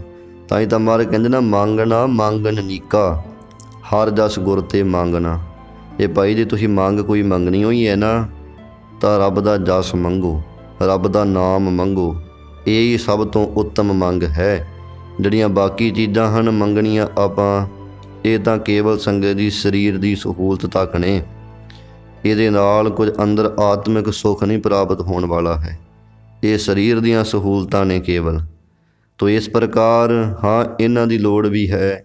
ਇਹ ਵੀ ਆਪਾਂ ਮੰਗਦੇ ਹਾਂ ਗੁਰੂ ਦੇ ਪਾਸੋਂ, ਕਿਉਂਕਿ ਜਿੰਨਾ ਚਿਰ ਤੱਕ ਸਰੀਰ ਹੈ ਸਾਡਾ, ਆਹ ਦੁਨੀਆ ਵਿੱਚ ਆਪਾਂ ਰਹਿਣਾ ਹੈ, ਤਾਂ ਇਹਨਾਂ ਚੀਜ਼ਾਂ ਦੀ ਤਾਂ ਲੋੜ ਪੈਣੀ ਜੋ ਦੁਨੀਆ ਦੇ ਪਦਾਰਥ ਹਨ। ਅਤੇ ਭਗਤ ਸਾਹਿਬਾਨਾਂ ਨੇ ਵੀ ਦੁਨੀਆ ਦੇ ਪਦਾਰਥ ਮੰਗੇ ਨੇ, ਪਰ ਉਹਨਾਂ ਦੀ ਮੰਗ ਵਿੱਚ ਸੰਗਤ ਦੀ ਸਬਰ ਹੈ, ਸ਼ੁਕਰ ਹੈ, ਸੰਤੋਖ ਹੈ। ਸਾਡੇ ਵਾਂਗ ਲਾਲਚ ਨਹੀਂ ਹੈ ਉਹਨਾਂ ਦੇ ਮਨ ਅੰਦਰ। ਭਗਤ ਕਬੀਰ ਸਾਹਿਬ ਜੀ ਦੇ ਬਚਨ ਆਪਾਂ ਪੜ੍ਹਦੇ ਸੁਣਦੇ, ਉਹ ਕਹਿੰਦੇ ਆ, ਦੋਏ ਸਿਰ ਮੰਗੋ ਦਾਲੇ, ਮੋਕਾ ਦੋਨੋਂ ਵਕਤ ਜਵਾਲੇ। ਦੋਏ ਸ਼ੇਰ ਸੰਗਤ ਜੀ ਕਿਲੋ ਤੋਂ ਕਿੰਨਾ ਘੱਟ ਹੋਇਆ ਕਰਦਾ ਹੈ। 2 ਸ਼ੇਰ ਮਤਲਬ ਆਪਾਂ ਲਾ ਲਈ ਅੱਧਾ ਪੌਣਾ ਕਿਲੋ ਬਣੇਗਾ, ਅੱਧਾ ਕੁ ਕਿਲੋ ਤਕਰੀਬਨ। ਕਹਿੰਦੇ ਮਹਾਰਾਜ ਇੰਨੀ ਕਿ ਮੈਂ ਤੇਰੇ ਪਾਸੋਂ ਦਾਲ ਮੰਗਦਾ ਹਾਂ, ਪਾਓ ਘਿਓ ਸੰਗ ਅਤੇ ਨਾਲ 1 ਪਾ ਘਿਓ ਮੰਗਦਾ ਹਾਂ ਤੇਰੇ ਪਾਸੋਂ। ਇਹ ਹੈ ਸੰਗਤ ਦੀ ਸਬਰ ਅਤੇ ਸੰਤੋਖ ਦੀ ਬਾਤ, ਵੀ ਜੇ ਇੱਕ ਦਿਨ ਦੀ ਜ਼ਿੰਦਗੀ ਹੈਗੀ ਹੈ ਤਾਂ ਉਹਦੇ ਇੱਕ ਦਿਨ ਦੀ ਜ਼ਿੰਦਗੀ ਵਿੱਚ ਇੰਨੀ ਕੁ ਖੁਰਾਕ ਜਿਹੜੀ ਹੈ ਇੰਨੀ ਕੁ ਚਾਹੀਦੀ ਹੈ। ਸੋ ਇਸ ਪ੍ਰਕਾਰ ਫਿਰ ਕਹਿੰਦੇ ਉੱਪਰ ਕਉ ਮੰਗੋ ਕੀਂਦਾ, ਤੇਰੀ ਭਗਤ ਕਰੇ ਜਨ ਥੀਂਦਾ। ਸੋ ਇਸ ਤਰੀਕੇ ਦੇ ਨਾਲ ਉਹਨਾਂ ਦੇ ਸਬਰ ਦੇਖੋ ਕੈਸਾ ਕਿ ਮਹਾਰਾਜ ਉੱਪਰ ਵਾਸਤੇ ਮੈਂ ਇੱਕ ਖੇਸ ਮੰਗਦਾ। ਇਹ ਸਾਰੀਆਂ ਚੀਜ਼ਾਂ ਮੰਗ ਕਰਕੇ ਕਾਹਦੇ ਵਾਸਤੇ ਮੰਗੀਆਂ ਕਿ ਤੇਰੀ ਭਗਤ ਕਰੋ ਜਨ ਥੀਂਦਾ। ਐ ਭਿੱਜ ਕਰਕੇ ਮਹਾਰਾਜ ਤੇਰੀ ਮੈਂ ਭਗਤੀ ਕਰਾਂ। ਅਤੇ ਆਪਣੀਆਂ ਮੰਗਾਂ ਵਿੱਚ ਰੱਬ ਦੀ ਭਗਤੀ ਕਿੱਧਰੇ ਨਹੀਂ ਹੁੰਦੀ ਹੈ। ਆਪਣੀ ਮੰਗ ਐਸੀ, ਮਹਾਰਾਜ ਕਹਿੰਦੇ ਦਾਤ ਪਿਆਰੀ ਵਿਸਤਰਿਆ ਦਾਤਾਰਾ, ਜਾਣੇ ਨਾ ਹੀ ਮਰਨ ਵਿਚਾਰ। ਦਾਤਾਂ ਤਾਂ ਪਿਆਰੀਆਂ ਨੇ ਸਾਨੂੰ, ਦਾਤਾ ਪਿਆਰਾ ਨਹੀਂ ਹੈ। ਦਾਤਾਂ ਜਿਹਨੇ ਦਿੱਤੀਆਂ ਉਹਦੇ ਨਾਲ ਕੋਈ ਪ੍ਰੇਮ ਨਹੀਂ। ਮੰਗਦੇ ਆਪਾਂ, ਦਾਤਾ ਕਹਿੰਦਾ ਭਾਈ ਇਹਨਾਂ ਦਾਤਾਂ ਦੇ ਨਾਲ ਮੈਨੂੰ ਵੀ ਮੰਗ ਲੈ, ਇਹ ਦਾਤਾਂ ਵੀ ਤੇਰੀਆਂ ਸਫਲੀਆਂ ਹੋ ਜਾਣ। ਅਤੇ ਬੰਦਾ ਕਹਿੰਦਾ ਨਹੀਂ ਅਜੇ ਤਾਂ ਸਾਡੀ ਜ਼ਿੰਦਗੀ ਬੜੀ ਪਈ ਆ, ਬੁੱਢੇ ਹੋ ਕੇ ਤੈਨੂੰ ਵੇਖਾਂਗੇ, ਫਿਰ ਤੈਨੂੰ ਮੰਗ ਲਾਂ ਕੋਈ ਨਹੀਂ। ਐਸੀ ਹਾਲਤ ਹੈ ਸੰਗਤ ਦੀ ਬਣੀ ਹੋਈ। ਤਾਂ ਗੁਰੂ ਅਰਜਨ ਦੇਵ ਜੀ ਸਾਡੇ ਮਨ ਦੇ ਉੱਤੋਂ ਅਗਿਆਨਤਾ ਦਾ ਪਰਦਾ ਦੂਰ ਕਰ ਰਹੇ ਨੇ। ਉਹ ਭਾਈ ਜ਼ਿੰਦਗੀ ਦਾ ਭਰੋਸਾ ਕੁਝ ਨਹੀਂ ਹੈ। ਕੱਲ ਤਾਂ ਬੜੀ ਦੂਰ ਦੀ ਗੱਲ ਹੈ। ਹਮ ਆਦਮੀ ਹਾਂ ਇੱਕਦਮੀ, ਮੋਹਲਤ ਮੋਹਤ ਨਾ ਜਾਣਾ। ਇੱਕ ਸਾਹ ਦੇ ਸੰਗਤ ਜੀ ਅਸੀਂ ਮਨੁੱਖ ਹਾਂ, ਆਦਮੀਆਂ ਪ੍ਰਾਹੁਣੇ ਹਾਂ। ਆ ਸਾਹ ਆ ਗਿਆ, ਜ਼ਿੰਦਗੀ ਹੈਗੀ। ਅਗਲਾ ਸਾਹ ਜੇ ਨਹੀਂ ਆਇਆ ਤੇ ਉੱਥੇ ਫਿਰ ਕਹਾਣੀ ਖਤਮ ਹੈ। ਤੁਮਾਰੇ ਕਹਿੰਦੇ ਇਸ ਕਰਕੇ ਕਿਤੇ ਇਹੀ ਚੀਜ਼ਾਂ ਨਾ ਮੰਗਦੇ ਰਹਿ ਜਾਈਏ, ਕਿਉਂਕਿ ਜ਼ਿੰਦਗੀ ਦਾ ਭਰੋਸਾ ਕੋਈ ਨਹੀਂ, ਕਿਹੜੇ ਸਮੇਂ ਕਿੱਧਰ ਨੂੰ ਕੀ ਬਣ ਜਾਣਾ ਹੈ। ਤੋ ਫਿਰ ਉਹ ਚੀਜ਼ ਮੰਗੋ ਜਿਹੜੀ ਸਦਾ ਹੀ ਇੱਥੇ ਵੀ ਸੁੱਖ ਦੇਵੇ ਤੇ ਗਾਂਹ ਵੀ ਸੁੱਖ ਦੇਵੇ। ਉਹ ਹੈ ਕੇਵਲ ਪਰਮਾਤਮਾ ਦਾ ਨਾਮ, ਵਾਹਿਗੁਰੂ ਦਾ ਜਸ। ਸੋ ਇਸ ਪ੍ਰਕਾਰ ਇੱਥੇ ਮਹਾਰਾਜ ਕਹਿੰਦੇ ਬੰਦਾ ਵਾਰ-ਵਾਰ ਉਹ ਚੀਜ਼ਾਂ ਮੰਗ ਰਿਹਾ ਭਾਈ ਜਿਹਨਾਂ ਚੀਜ਼ਾਂ ਨੇ ਇਹਦੇ ਨਾਲ ਤੁਰਨਾ ਹੀ ਨਹੀਂ ਹੈ। ਨਾਨਕ ਪ੍ਰਭ ਦੀਨ ਦਇਆਲਾ। ਸਤਿਗੁਰੂ ਅਰਜਨ ਸਾਹਿਬ ਜੀ ਕਹਿੰਦੇ ਹਨ ਕਿ ਉਹ ਪਰਮਾਤਮਾ ਦਾ ਦੀਨ ਗਰੀਬਾਂ ਤੇ ਦਿਆਲਤਾ ਕਰਨ ਵਾਲਾ ਹੈ। ਭਾਵੈ ਜੋ ਕਰ ਪ੍ਰਤਪਾਲਾ। ਬੇਨਤੀ ਕਰਦੇ ਹੈ ਕਿ ਹੇ ਮੇਰੇ ਮਹਾਰਾਜ, ਸਾਡਾ ਤਾਂ ਜ਼ੋਰ ਨਾਹੀਂ, ਅਸਾਂ ਜ਼ੋਰ ਨਾਹੀਂ, ਜੇ ਕਿਛ ਕਰ ਹਮ ਸਾਕੈ, ਸਭ ਕਰੇ ਤੇਰਾ ਕਰਾਇਆ। ਇਹ ਵਾਹਿਗੁਰੂ ਸਾਡੇ ਵਿੱਚ ਕੋਈ ਤਾਕਤ ਨਹੀਂ, ਸਮਰੱਥਾ ਨਹੀਂ ਹੈ। ਅਸੀਂ ਤਾਂ ਇਹੀ ਬੇਨਤੀ ਕਰਦੇ ਹਾਂ ਜਿਵੇਂ ਤੈਨੂੰ ਪਾਉਂਦਾ ਤਿਵੇਂ ਸਾਡੀ ਮਹਾਰਾਜ ਪਾਲਣਾ ਕਰਦੇ। ਆਸਾ ਰਾਗ ਅੰਦਰ ਪੰਚਮ ਗੁਰਦੇਵ ਵਾਹਿਗੁਰੂ ਦੇ ਨਾਮ ਦੀ ਵਡਿਆਈ ਕਰਦੇ ਹਨ। ਸੱਚੇ ਪਾਤਸ਼ਾਹ ਜੀ ਕਹਿੰਦੇ ਗੁਰਸਿੱਖੋ, ਸਾਡੇ ਲਈ ਸਾਡੇ ਜੀ ਹਿਰਦੇ ਜਾਂ ਜ਼ਿੰਦਗੀ ਦਾ ਸਹਾਰਾ, ਪ੍ਰਾਣਾਂ ਦਾ ਸਹਾਰਾ ਤੇ ਧਨ ਦਾ ਸਹਾਰਾ, ਜਾਂ ਇਹ ਧਨ ਪ੍ਰਾਣ ਜ਼ਿੰਦਗੀ ਸਾਰਾ ਕੁਝ ਵਾਹਿਗੁਰੂ ਦਾ ਨਾਮ ਹੀ ਹੈ। ਪਰਮਾਤਮਾ ਦਾ ਨਾਮ ਹੈ ਤਾਂ ਸਾਡੀ ਜ਼ਿੰਦਗੀ ਹੈ, ਸਾਡੇ ਪ੍ਰਾਣ ਚੱਲਦੇ ਹੈ, ਸਾਡੇ ਪਾਸ ਧਨ ਦੌਲਤ ਹੈ। ਜਾਂ ਭਾਈ ਜਿਨ੍ਹਾਂ ਆਪਣੇ ਜੀ ਹਿਰਦੇ ਦੇ ਵਿੱਚ ਵਾਹਿਗੁਰੂ ਦੇ ਨਾਮ ਨੂੰ ਆਪਣੇ ਪ੍ਰਾਣਾਂ ਕੀ ਸਵਾਸਾਂ ਵਿੱਚ ਪਰੋਤਾ ਹੋਇਆ, ਮਹਾਰਾਜ ਕਹਿੰਦੇ ਧਨ, ਉਹ ਧਨ ਨੇ ਭਾਈ ਦੁਨੀਆ ਦੇ ਵਿੱਚ। ਗੁਰੂ ਅਰਜਨ ਸਾਹਿਬ ਜੀ ਕਹਿੰਦੇ ਗੁਰਸਿੱਖੋ, ਇਹਾਂ ਇੱਥੇ ਉਹਾਂ ਉੱਥੇ ਪ੍ਰਲੋਕ ਵਿੱਚ, ਲੋਕ ਪ੍ਰਲੋਕ ਵਿੱਚ ਉਸ ਵਾਹਿਗੁਰੂ ਦੇ ਨਾਮ ਦੇ ਨਾਲ ਹੀ ਸਾਡਾ ਕੰਮ ਹੈ। ਵਾਹਿਗੁਰੂ ਦੇ ਨਾਮ ਤੋਂ ਬਿਨਾਂ ਬਾਕੀ ਸਾਰੇ ਕਾਸੇ ਦੇ ਵਿੱਚ ਥੋੜ੍ਹੀ ਥੋੜ੍ਹ ਹੈ, ਥੋੜ੍ਹਾ ਹੀ ਥੋੜ੍ਹਾ ਪੈ ਜਾਂਦਾ ਹੈ। ਘਰ ਕਦੋਂ ਦੇ ਸੰਗਤ ਜੀ ਬਣਾਉਂਦੇ ਆਪਾਂ, ਸਾਡੇ ਦਾਦੇ ਪੜਦਾਦੇ ਵੀ ਘਰ ਨੂੰ ਬਣਾ ਰਹੇ ਸਨ ਤੇ ਬਣਾਈ ਜਾਂਦੇ ਰਹੇ, ਉਹ ਵੀ ਗੁਜ਼ਰ ਗਏ ਵਿਚਾਰੇ। ਉਦੋਂ ਬਾਅਦ ਫਿਰ ਗਾਂਹ ਸਾਡੇ ਪਿਤਾ ਆ ਗਏ, ਉਹਨਾਂ ਵੀ ਘਰ ਬਣਾਏ, ਆਪਾਂ ਆ ਗਏ, ਆਪਾਂ ਵੀ ਉਸੇ ਘਰ ਨੂੰ ਬਣਾਈ ਜਾ ਰਹੇ। ਗਾਂਹ ਸਾਡੇ ਬੱਚੇ, ਇਹ ਕਹਾਣੀ ਐਂ ਚੱਲਦੀ ਜਾਂਦੀ ਕਦੋਂ ਸਦੀਆਂ ਦੀ, ਪਰ ਘਰ ਤਾਂ ਨਹੀਂ ਅਜੇ ਤੱਕ ਪੂਰਾ ਭਰਦਾ ਹੈ। ਘਰ ਫੇਰ ਖਾਲੀ ਦਾ ਖਾਲੀ ਹੋ ਰਹਿ ਜਾਂਦਾ ਹੈ। ਸੋ ਇਸ ਤਰ੍ਹਾਂ ਰੱਬ ਦੇ ਨਾਮ ਤੋਂ ਬਿਨਾਂ ਸਾਰੀ ਥੋੜ੍ਹ ਹੀ ਥੋੜ੍ਹ ਹੈ। ਜਿੱਥੇ ਰੱਬ ਦਾ ਨਾਮ ਹੈ ਸੰਗਤ ਜੀ, ਉੱਥੇ ਤਾਂ ਮਹਾਰਾਜ ਕਹਿੰਦੇ ਬਸਤਾ ਟੂਟੀ ਝੁੰਪੜੀ, ਚੀਰ ਸਭ ਛਿੰਨਾ, ਜਾਤ ਨਾ ਪਾਤ ਨਾ ਆਦਰੋ, ਉਦਿਆਨ ਭਰਮਿੰਨਾ, ਰਾਜਾ ਸਗਲੀ ਸ੍ਰਿਸ਼ਟ ਕਾ ਹਰ ਨਾਮ ਮਨ ਪਿੰਨਾ। ਤੁਮਾਰੇ ਕਹਿੰਦੇ ਚਾਹੇ ਝੌਂਪੜੀ ਟੁੱਟੀ ਹੋਈ ਹੋਵੇ, ਬਸਤਰ ਸਾਰੇ ਫਟੇ ਪੁਰਾਣੇ ਹੋਣ ਤੇ ਕਿਤੇ ਕੋਈ ਆਦਰ ਮਾਣ ਵੀ ਕੋਈ ਨਾ ਕਰਦਾ ਹੋਵੇ, ਖਾਣ ਵਾਸਤੇ ਕੋਈ ਪਦਾਰਥ ਵੀ ਨਾ ਹੋਵੇ ਕੋਈ ਚਾਹੇ ਕੋਲ, ਜੇ ਰੱਬ ਦੇ ਨਾਮ ਵਿੱਚ ਮਨ ਭਿੱਜਾ ਹੋਇਆ ਤਾਂ ਉਹ ਬੰਦਾ ਸਾਰੀ ਦੁਨੀਆ ਦਾ ਪਾਤਸ਼ਾਹ ਹੈ, ਰਾਜਾ ਮਹਾਰਾਜਾ ਹੈ। ਇੱਦਾਂ ਜਾਣੋ। ਤੋ ਇਸੇ ਮਹਾਰਾਜ ਕਹਿੰਦੇ ਆ ਕਿ ਬੰਦੇ ਕੋ ਉੱਦਾਂ ਚਾਹੇ ਜਿੰਨੀ ਮਰਜ਼ੀ ਸੰਗਤ ਦੀ ਦੌਲਤ ਹੋਵੇ, ਗਿਣਤੀ ਮਿਣਤੀ ਤੋਂ ਪਰੇ ਦੀ, ਪਰ ਫਿਰ ਵੀ ਉਸ ਬੰਦੇ ਦੇ ਅੰਦਰ ਸੁੱਖ ਨਹੀਂ ਹੈ, ਸ਼ਾਂਤੀ ਨਹੀਂ ਹੈ, ਸਹਿਜ ਨਹੀਂ ਹੈ। ਅੰਦਰ ਫਿਰ ਵੀ ਡੋਲਦਾ ਹੈ, ਅੰਦਰ ਫਿਰ ਵੀ ਦੁਖੀ ਹੈ, ਅੰਦਰ ਫਿਰ ਵੀ ਈਰਖਾ ਹੈ, ਸੜਨ ਹੈ ਕਿ ਜੇ ਦੂਜਾ ਬੰਦਾ ਮੇਰੇ ਤੋਂ ਜ਼ਿਆਦਾ ਅਜੇ ਅਮੀਰ ਹੈ, ਮੈਂ ਉਹ ਤੋਂ ਹੋਰ ਅਮੀਰ ਹੋ ਜਾਵਾਂ। ਇੱਦਾਂ ਦੀਆਂ ਸੰਗਤ ਜੀ ਕੁਝ ਅੰਦਰ ਕਹਾਣੀਆਂ ਚੱਲਦੀਆਂ ਰਹਿੰਦੀਆਂ। ਤਾਂ ਮਹਾਰਾਜ ਸੱਚੇ ਪਾਤਸ਼ਾਹ ਸਾਨੂੰ ਸਮਝਾਉਂਦੇ ਕਿ ਭਾਈ ਰੱਬ ਦੇ ਨਾਮ ਤੋਂ ਬਿਨਾਂ ਜਿੰਨਾ ਮਰਜ਼ੀ ਕੋਈ ਤੂੰ ਇਕੱਠਾ ਕਰੀ ਜਾਓ, ਉਹ ਸਾਰਾ ਕੁਝ ਥੋੜ੍ਹਾ ਥੋੜ੍ਹਾ ਹੋ ਜਾਣਾ। ਜੇ ਕਿਤੇ ਥੋੜ੍ਹੇ ਦੇ ਵਿੱਚ ਵੀ ਰੱਬ ਦਾ ਨਾਮ ਅਸੀਂ ਜਪ ਲਿਆ ਤੇ ਉਹ ਵੀ ਫਿਰ ਬਹੁਤੇ ਤੋਂ ਬਹੁਤਾ ਹੋ ਜਾਂਦਾ ਹੈ। ਇਹ ਮੇਰੇ ਵਾਹਿਗੁਰੂ, ਤੇਰੇ ਦਰਸ਼ਨਾਂ ਦੇ ਕਰਕੇ ਮੇਰਾ ਮਨ ਆਤਮ ਤ੍ਰਿਪਤੀ ਕਰਕੇ ਆਗਾਵੇ ਕਿ ਇਹ ਰੱਜਣ ਵਿੱਚ ਆਉਂਦਾ ਹੈ। ਵਿਸਰਾਮ ਦੇ ਕੇ ਅੱਗੇ ਕਥਨ ਕਰਦੇ ਹਨ। ਸਤਿਗੁਰੂ ਮਹਾਰਾਜ ਜੀ ਕਹਿੰਦੇ ਜੋ ਸਤਿਗੁਰਾਂ ਦੀ, ਗੁਰੂ ਨਾਨਕ ਸਾਹਿਬ ਜੀ ਦੀ, ਗੁਰੂ ਅੰਗਦ ਦੇਵ ਜੀ ਦੀ, ਗੁਰੂ ਅਮਰਦਾਸ ਜੀ ਦੀ, ਗੁਰੂ ਰਾਮਦਾਸ ਜੀ ਦੀ ਇਹ ਅਗੰਮੀ ਬਾਣੀ ਹੈ। ਇਸ ਪਵਿੱਤਰ ਬਾਣੀ ਦੇ ਵਿੱਚ ਤੇ ਭਗਤ ਭੰਡਾਰ ਲਾਲ ਲਾਲ ਕੀ ਇਹ ਪ੍ਰੇਮ ਹੀ ਪ੍ਰੇਮ ਭਰਿਆ ਹੋਇਆ ਪਰਮਾਤਮਾ ਦਾ। ਭਗਤੀ ਦੇ ਭੰਡਾਰ ਕੀ ਖਜ਼ਾਨੇ ਖਜ਼ਾਨੇ ਭਰੇ ਪਏ ਹਨ। ਜਾਂ ਇਸੇ ਤਰ੍ਹਾਂ ਭਾਈ ਹਰ ਭਗਤ ਭੰਡਾਰ ਪਰਮਾਤਮਾ ਦੇ ਪਾਸ ਭਗਤੀ ਦੇ ਭੰਡਾਰੇ ਭਰੇ ਪਏ ਹਨ। ਗੁਰਬਾਣੀ ਲਾਲ ਲਾਲ ਕਹੀਏ ਪ੍ਰੇਮ ਹੈ ਗੁਰਬਾਣੀ ਪੈਦਾ ਕਰਨ ਵਾਲੀ, ਜਾਂ ਗੁਰਬਾਣੀ ਸਾਡੇ ਮਨ ਵਿੱਚ ਭਗਤੀ ਦਾ ਪ੍ਰੇਮ ਪੈਦਾ ਕਰਕੇ ਤੇ ਭਗਤੀ ਦੇ ਭੰਡਾਰੇ ਬਖਸ਼ ਦਿੰਦੀ ਹੈ। ਗਾਵਤ ਸੁਨਤ ਗਮਾਵਤ ਨਿਹਾਲ। ਤੇ ਇਸ ਪਵਿੱਤਰ ਗੁਰਬਾਣੀ ਨੂੰ ਸੰਗਤ ਜੀ ਮਨ ਵਿੱਚ ਪ੍ਰੇਮ ਧਾਰ ਕੇ ਗਾਉਂਦਿਆਂ, ਸ਼ਰਧਾ ਤੇ ਵਿਸ਼ਵਾਸ ਧਾਰਨ ਕਰਕੇ ਸੁਣਦਿਆਂ ਤੇ ਫਿਰ ਬਾਣੀ ਨੂੰ ਕਮਾਵਤ ਕੀਏ ਕਮਾਉਂਦਿਆਂ ਸਦਾ ਹੀ ਮਹਾਰਾਜ ਕਹਿੰਦੇ ਨਿਹਾਲ ਹੀ ਨਿਹਾਲ ਹੋ ਜਾਈਦਾ ਹੈ। ਜਾਂ ਸੁਣਤੇ ਪੁਨੀਤ ਕਹਿਤੇ ਪਵਿੱਤ ਸਤਿਗੁਰ ਰਹੇ ਆਪ ਹਰ ਪੂਰੇ। ਆਪਾਂ ਰੋਜ਼ ਪੜ੍ਹਦੇ ਇਸ ਬਾਣੀ ਨੂੰ ਸੁਣਨ ਵਾਲੇ ਵੀ ਪਵਿੱਤਰ ਹਨ ਤੇ ਕਹਿਣ ਵਾਲੇ ਵੀ ਧੰਤਾ ਯੋਗ ਬਣ ਜਾਂਦੇ ਹਨ। ਸੋ ਇੱਥੇ ਮਹਾਰਾਜ ਕਹਿੰਦੇ ਬਾਣੀ ਨੂੰ ਗਾਉਣ ਵਾਲੇ, ਸੁਣਨ ਵਾਲੇ ਤੇ ਕਮਾਉਣ ਵਾਲੇ ਉਹ ਨਿਹਾਲ ਹੀ ਨਿਹਾਲ ਹੋ ਜਾਂਦੇ ਹਨ। ਇਹ ਭਾਈ ਉਹ ਪਰਮਾਤਮਾ ਦੇ ਚਰਨਾਂ ਕਮਲਾਂ ਦੇ ਨਾਲ ਸਾਡਾ ਮਾਨ ਕੀ ਮਨ ਲੱਗ ਗਿਆ ਹੈ। ਸਤਿਗੁਰੂ ਸਾਹਿਬ ਜੀ ਨੇ ਤੂਠੇ ਕਹੀਏ ਖੁਸ਼ ਹੋ ਕੇ ਪ੍ਰਸੰਨ ਹੋ ਕਰਕੇ ਸਾਨੂੰ ਇਹ ਦਾਨ ਹੀ ਦੇ ਦਿੱਤਾ ਹੈ।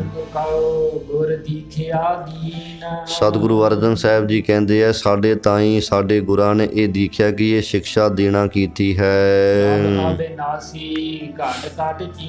ਮਹਾਰਾਜ ਕੀ ਤੁਹਾਡੇ ਤਾਈਂ ਸਿੱਖਿਆ ਦਿੱਤੀ ਗੁਰੂ ਰਾਮਦਾਸ ਸੱਚੇ ਪਾਤਸ਼ਾਹ ਜੀ ਨੇ। ਤੇ ਗੁਰੂ ਨਾਨਕ ਸਾਹਿਬ ਗੁਰੂ ਅਰਜਨ ਸਾਹਿਬ ਜੀ ਕਹਿੰਦੇ ਕਿ ਸਾਨੂੰ ਸਾਡੇ ਗੁਰੂ ਸਾਹਿਬਾਂ ਨੇ ਸਮਝਾਇਆ ਹੈ ਕਿ ਜਿਹੜਾ ਉਹ ਨਾਸ਼ ਤੋਂ ਰਹਿਤ ਹੈ ਪਰਮਾਤਮਾ ਇੱਕ, ਤਾਂ ਉਹ ਪਰਮਾਤਮਾ ਨੂੰ ਘਟਾਂ ਘਟਾਂ ਵਿੱਚ ਹਰੇਕ ਕਣ ਕਣ ਦੇ ਵਿੱਚ ਹੀ ਚੀਨ ਕੀ ਜਾਣਨਾ ਕਰੋ। ਉਹ ਸਾਰੀਆਂ ਥਾਵਾਂ 'ਤੇ ਵਿਆਪਕ ਹੈ ਪਰਮਾਤਮਾ। ਜਦੋਂ ਸੰਗਤ ਜੀ ਐਸੀ ਵਿਆਪਕਤਾ ਆਪਾਂ ਪਰਮਾਤਮਾ ਨੇ ਦੇਖਾਂਗੇ ਤਾਂ ਫਿਰ ਸਾਡੇ ਅੰਦਰ ਗੁਨਾਹ ਕੁਝ ਘਟ ਜਾਣਗੇ, ਹੌਲੀ ਹੌਲੀ ਗੁਨਾਹ ਨਾਸ ਹੋ ਜਾਣਗੇ। ਜਿਵੇਂ ਹੁਣ ਕੋਈ ਬੰਦਾ ਗੁਨਾਹ ਉੱਥੇ ਕਰਦਾ ਨਾ ਜਿੱਥੇ ਕੋਈ ਹੋਵੇ ਨਾ, ਜਿੱਥੇ ਕੋਈ ਦਿਸ ਰਿਹਾ ਸਾਰਾ ਕੁਝ, ਉੱਥੇ ਬੰਦਾ ਗੁਨਾਹ ਕਰਨ ਤੋਂ ਝਿਜਕਦਾ ਹੈ। ਸੋ ਇਸ ਕਰਕੇ ਗੁਨਾਹ ਬੰਦਾ ਉੱਥੇ ਕਰਦਾ ਕਿ ਜਿੱਥੇ ਕੋਈ ਮੈਨੂੰ ਦੇਖੇ ਨਾ ਕਿਤੇ ਵੀ।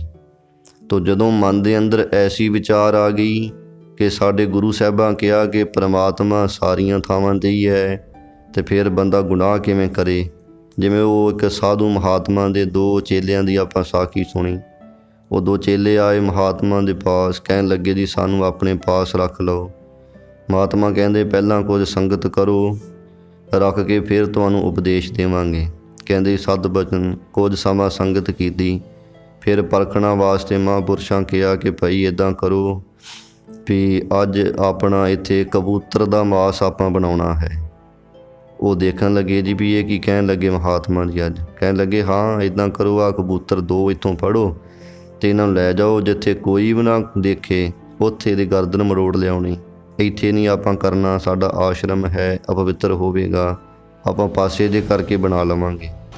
ਕਹਿੰਦੇ ਜੀ ਸਤ ਬਚਨ। ਉਹ ਲੈ ਕੇ ਕਬੂਤਰ ਸੰਗਤ ਜੀ ਜੰਗਲ ਨੂੰ ਚਲੇ ਗਏ। ਇੱਕ ਥੋੜ੍ਹਾ ਜਿਹਾ ਪਾਸੇ ਗਿਆ, ਉਸੇ ਵੇਲੇ ਗਰਦਨ ਮਰੋੜੀ ਲੈ ਕੇ ਆ ਗਿਆ। ਕਹਿਣ ਲੱਗੇ ਜੀ ਲਓ ਮਹਾਤਮਾ ਜੀ ਮੈਂ ਪਹਿਲਾਂ ਆ ਗਿਆ, ਹੁਣ ਮੈਨੂੰ ਉਪਦੇਸ਼ ਦਿਓ। ਕਹਿੰਦੇ ਚੱਲ ਦੂਜੇ ਨੂੰ ਆ ਲੈਣ ਦੇ, ਫਿਰ ਇਕੱਠਿਆਂ ਉਪਦੇਸ਼ ਦੇਵਾਂਗੇ। ਵੇਖ ਕੇ ਜਿਹੜਾ ਦੂਜਾ ਸੀ ਸੰਗਤ ਜੀ, ਉਹਦੇ ਅੰਦਰ ਸੰਗਤ ਦਾ ਅਸਰ ਹੋ ਚੁੱਕਾ ਸੀ, ਮਨ ਜਿਹਦੇ ਕਰਕੇ ਨਿਰਮਲ ਹੋ ਗਿਆ ਸੀ। ਕਥਾ ਵਿੱਚ ਸੁਣਿਆ ਕਿ ਪਰਮਾਤਮਾ ਸਭ ਥਾਵਾਂ 'ਤੇ ਹੈ। ਤਾਂ ਫਿਰ ਜਦੋਂ ਤੁਰਿਆ ਜਾ ਰਿਹਾ ਹੈ, ਦੇਖਦਾ ਜੰਗਲ ਵਿੱਚ ਚਲਾ ਗਿਆ, ਦੇਖਦਾ ਕਹਿੰਦੇ ਕੋਈ ਨਹੀਂ ਹੈਗਾ। ਜਦੋਂ ਕਬੂਤਰ ਦੀ ਗਰਦਨ ਮਰੋੜਨ ਲੱਗਾ, ਕੀ ਦੇਖਿਆ ਕਿ ਆਸੇ-ਪਾਸੇ ਪੰਛੀ ਹਨ, ਜਾਨਵਰ ਹਨ। ਕਹਿੰਦਾ ਇਹ ਜਾਨਵਰ ਦੇਖਦੇ ਆ, ਪੰਛੀ ਦੇਖਦੇ ਨੇ, ਇੱਥੋਂ ਓਲੇ ਚਲੇ ਜਾਈਏ। ਚੱਲਦਾ ਚੱਲਦਾ ਕਹਿੰਦੇ ਪਹਾੜ ਦੀ ਗੁਫਾ ਵਿੱਚ ਚਲਿਆ ਗਿਆ। ਉੱਥੇ ਜਦੋਂ ਜਾ ਕੇ ਦੇਖਿਆ, ਕਹਿੰਦਾ ਇੱਥੇ ਅਜੇ ਸੂਰਜ ਦੀਆਂ ਕਿਰਨਾਂ ਪੈ ਰਹੀਆਂ ਨੇ, ਸੂਰਜ ਦੇਖ ਰਿਹਾ ਹੈ। ਥੋੜ੍ਹਾ ਹੋਰ ਗੁਫਾ ਦੇ ਅੰਦਰ ਪ੍ਰਵੇਸ਼ ਹੋ ਗਿਆ ਅਤੇ ਕਹਿਣ ਲੱਗਾ ਹੁਣ ਮਾਰਾਂ। ਫਿਰ ਕਹਿੰਦਾ ਲੈ ਇਹਨੂੰ ਤਾਂ ਮੇਰੀਆਂ ਅੱਖਾਂ ਦੇਖ ਰਹੀਆਂ ਨੇ, ਆਪਣੀਆਂ ਅੱਖਾਂ ਬੰਦ ਲਈਆਂ। ਫਿਰ ਮਾਰਨ ਲੱਗਾ, ਕਹਿੰਦੇ ਨੇ ਕਬੂਤਰ ਦੀਆਂ ਅੱਖਾਂ ਵੀ ਤਾਂ ਮੈਨੂੰ ਦੇਖ ਰਹੀਆਂ ਨੇ, ਮੇਰੇ ਗੁਰੂ ਨੇ ਕਿਹਾ ਸੀ ਉੱਥੇ ਮਾਰਨ ਜਿੱਥੇ ਕੋਈ ਨਾ ਦੇਖੇ। ਕਬੂਤਰ ਦੀਆਂ ਅੱਖਾਂ 'ਤੇ ਵੀ ਕੱਪੜਾ ਬਲੇਟ ਦਿੱਤਾ। ਫਿਰ ਮਾਰਨ ਲੱਗਾ ਅਤੇ ਫਿਰ ਮਨ ਵਿੱਚ ਵਿਚਾਰ ਆਈ ਕਿ ਮੇਰੇ ਗੁਰੂ ਨੇ ਇਹ ਕਿਹਾ ਸੀ ਕਿ ਪਰਮਾਤਮਾ ਸਭ ਥਾਵਾਂ 'ਤੇ ਵਿਆਪਕ ਹੈ ਅਤੇ ਉਹ ਸਾਰੀਆਂ ਥਾਵਾਂ 'ਤੇ ਵਿਆਪਕ ਹੋ ਕੇ ਸਾਡੇ ਸਾਰੇ ਕਰਮ ਦੇਖ ਰਿਹਾ ਹੈ। ਇਹਦਾ ਮਨ ਵਿੱਚ ਵਿਚਾਰ ਲਿਆ ਕੇ ਫਿਰ ਵਾਪਸ ਮੁੜ ਆਇਆ। ਉਹ ਕਬੂਤਰ ਜਿਉਂ ਦਾ ਜਿਉਂ ਉੱਦਾਂ ਹੀ ਫੜਾ ਦਿੱਤਾ। ਕਹਿਣ ਲੱਗੇ ਮਹਾਂਪੁਰਖੋ ਮੈਨੂੰ क्षमा ਕਰਨਾ, ਤੁਹਾਡੀ ਮੈਂ ਇਹ ਸੇਵਾ ਨਹੀਂ ਕਰ ਸਕਿਆ, ਬਚਨ ਨਹੀਂ ਕਮਾ ਸਕਿਆ। ਪਰ ਮੇਰੇ ਮਨ ਵਿੱਚ ਐਸੀ ਵਿਚਾਰ ਸੀ, ਤੁਸੀਂ ਦੱਸਿਆ ਸੀ ਕਥਾ ਵਿੱਚ ਕਿ ਪ੍ਰਮਾਤਮਾ ਸਾਰੀਆਂ ਥਾਵਾਂ 'ਤੇ, ਅਤੇ ਤੁਸੀਂ ਕਿਹਾ ਸੀ ਉੱਥੇ ਮਾਰਨਾ ਜਿੱਥੇ ਕੋਈ ਦੇਖੇ ਨਾ, ਅਤੇ ਇਹੋ ਜਿਹੀ ਥਾਂ ਮੈਨੂੰ ਕੋਈ ਲੱਭੀ ਨਹੀਂ। ਇਸ ਕਰਕੇ ਹੁਣ ਤੁਹਾਡੀ ਇੱਛਾ, ਜੇ ਤੁਸੀਂ ਮੈਨੂੰ ਉਪਦੇਸ਼ ਦੇਣਾ ਦਿਓ, ਨਹੀਂ ਦੇਣਾ ਜਿਵੇਂ ਤੁਹਾਡੀ ਇੱਛਾ। ਤਾਂ ਮਹਾਂਪੁਰਖ ਕਹਿੰਦੇ ਤੂੰ ਹੀ ਭਾਈ ਉਪਦੇਸ਼ ਦਾ ਹੱਕਦਾਰ ਹੈ। ਦੂਜੇ ਨੂੰ ਕਿਹਾ ਕਿ ਤੂੰ ਅਜੇ ਭਾਈ ਸੰਗਤਾਂ ਦੇ ਜੋੜੇ ਝਾੜਿਆ ਕਰ, ਤੈਨੂੰ ਫਿਰ ਅਜੇ ਮਨ ਨਿਰਮਲ ਹੋਵੇ ਤੇਰਾ, ਇਹੋ ਜਿਹੀ ਵਿਚਾਰ ਤੇਰੇ ਅੰਦਰ ਪ੍ਰਵੇਸ਼ ਹੋਵੇ। ਸੋ ਇੱਦਾਂ ਗੁਰੂ ਅਰਜਨ ਸਾਹਿਬ ਜੀ ਕਹਿੰਦੇ ਸਾਡੇ ਗੁਰੂ ਨੇ ਸਾਨੂੰ ਇਹ ਸਿੱਖਿਆ ਸਮਝਾ ਦਿੱਤੀ ਹੈ ਕਿ ਉਹ ਪਰਮਾਤਮਾ ਨੂੰ ਤੁਸੀਂ ਘੜਾ ਘੜਾ ਵਿੱਚ ਜਾਣਨਾ ਹੈ। ਜਦੋਂ ਇੱਦਾਂ ਜਾਣਨ ਲੱਗਾਂਗੇ ਤਾਂ ਫਿਰ ਬੰਦਾ ਗੁਨਾਹ ਕਿਵੇਂ ਕਰੇਗਾ, ਗੁਨਾਹ ਆਪੇ ਹੀ ਘਟ ਜਾਣੇ ਹਨ। ਤੋ ਹੋਰ ਵੀ ਮਹਾਰਾਜ ਸੱਚੇ ਪਾਤਸ਼ਾਹ ਜੀ ਵਿਚਾਰ ਸਾਨੂੰ ਦਿੰਦੇ ਹਨ। ਮਹਾਰਾਜ ਕਹਿੰਦੇ ਜਹ ਜਹ ਮਨ ਤੂੰ ਧਾਵਦਾ, ਤਹ ਤਹ ਹਰ ਤੇਰੇ ਨਾਲੇ, ਕਿ ਮਨਾ ਜਿੱਥੇ ਜਿੱਥੇ ਵੀ ਤੂੰ ਦੌੜਦਾ ਨਾ, ਉੱਥੇ ਉੱਥੇ ਰੱਬ ਤੇਰੇ ਨਾਲ ਹੀ ਹੈ। ਹੁਣ ਇਹ ਗੱਲ ਨੂੰ ਜਦੋਂ ਥੋੜ੍ਹਾ ਜਿਹਾ ਆਪਣੀ ਅਨੁਭਵਤਾ ਵਿੱਚ ਲਿਆਵਾਂਗੇ ਅਤੇ ਕਿੱਡਾ ਵੱਡਾ ਸਿਧਾਂਤ ਗੁਰੂ ਸਾਹਿਬ ਜੀ ਨੇ ਇਸ ਤੁਕ ਵਿੱਚ ਸਾਨੂੰ ਸਮਝਾਇਆ ਹੈ।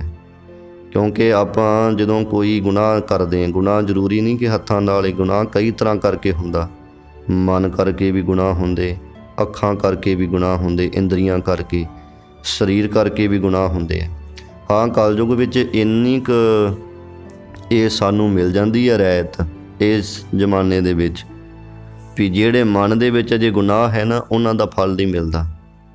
ਹੁਣ ਮਨ ਕਰਕੇ ਸਾਡੇ ਮਨਾਂ ਵਿੱਚ ਤਾਂ ਹਰੇਕ ਦੇ ਗੁਨਾਹ ਹੀ ਗੁਨਾਹ ਭਰੇ ਹੋਏ ਹੁਣ, ਅਤੇ ਉਹ ਗੁਨਾਹ ਜਦੋਂ ਪ੍ਰਗਟ ਹੁੰਦੇ ਨੇ ਉਹਦਾ ਫਲ ਉਦੋਂ ਮਿਲਦਾ ਹੈ।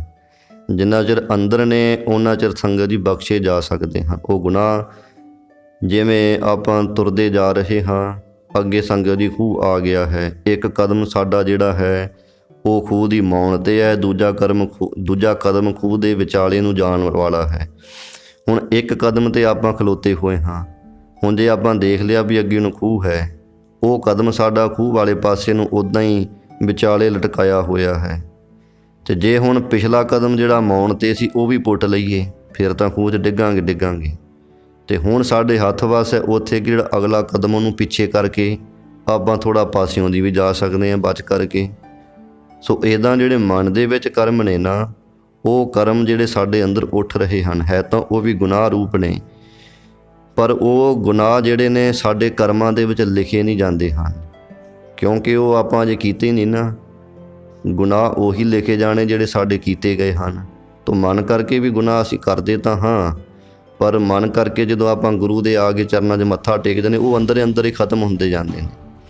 ਅਤੇ ਉਹ ਜਦੋਂ ਕਿਤੇ ਉਹ ਮਨ ਦੇ ਸੰਗਤ ਜੀ ਗੁਨਾਹ ਸਰੀਰ 'ਤੇ ਜਦੋਂ ਆ ਜਾਂਦੇ ਨੇ, ਬਾਹਰ ਪ੍ਰਗਟ ਹੋ ਜਾਂਦੇ ਨੇ, ਉਦੋਂ ਫਿਰ ਉਹ ਦੁੱਖ ਰੂਪ ਬਣਦੇ, ਉਦੋਂ ਲਿਖੇ ਜਾਂਦੇ ਨੇ ਮਨ ਦੇ ਵਿੱਚ। ਜਿਵੇਂ ਆਪਾਂ ਕਿਸੇ ਦਾ ਬੁਰਾ ਚਿੱਤ ਲਿਆ ਹੈ, ਉਹਦੇ ਨਾਲ ਦੂਜੇ ਤਾਂ ਬੁਰਾ ਹੋਇਆ ਨਹੀਂ, ਪਰ ਜਦੋਂ ਉਹ ਮਨ ਦੇ ਖਿਆਲ ਨੂੰ ਅਸੀਂ ਬਾਹਰ ਪ੍ਰਗਟ ਕਰਕੇ ਸੱਚੀ ਮੁੱਚੀ ਦੂਜੇ ਦਾ ਬੁਰਾ ਕਰ ਦਿੱਤਾ, ਉਦੋਂ ਫਿਰ ਉਹ ਕਰਮ ਸਾਡਾ ਲਿਖਿਆ ਜਾਣਾ ਹੈ।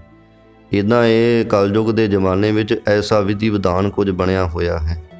ਸੋ ਇਸ ਕਰਕੇ ਮਨ ਤਾਂ ਸਾਡਾ ਹੈ ਗੁਨਾਹਾਂ ਨਾਲ ਭਰਿਆ ਹੋਇਆ, ਮਨ ਕਰਕੇ ਵੀ ਗੁਨਾਹ ਹੁੰਦੇ, ਇੰਦਰੀਆਂ ਅੱਖਾਂ ਕਰਕੇ ਵੀ ਗੁਨਾਹ ਕਰ ਰਹੇ ਹਾਂ, ਅੱਖਾਂ ਦੇ ਨਾਲ ਕਿਸੇ ਵੱਲ ਬੁਰਾ ਤੱਕ ਰਹੇ ਹਾਂ ਆਪਾਂ, ਕੰਨਾਂ ਰਾਹੀਂ ਕਿਸੇ ਦੀ ਚੁਗਲੀ ਨਿੰਦਿਆ ਸੁਣਦੇ, ਇਹ ਵੀ ਤਾਂ ਗੁਨਾਹ ਹੀ ਹੈ।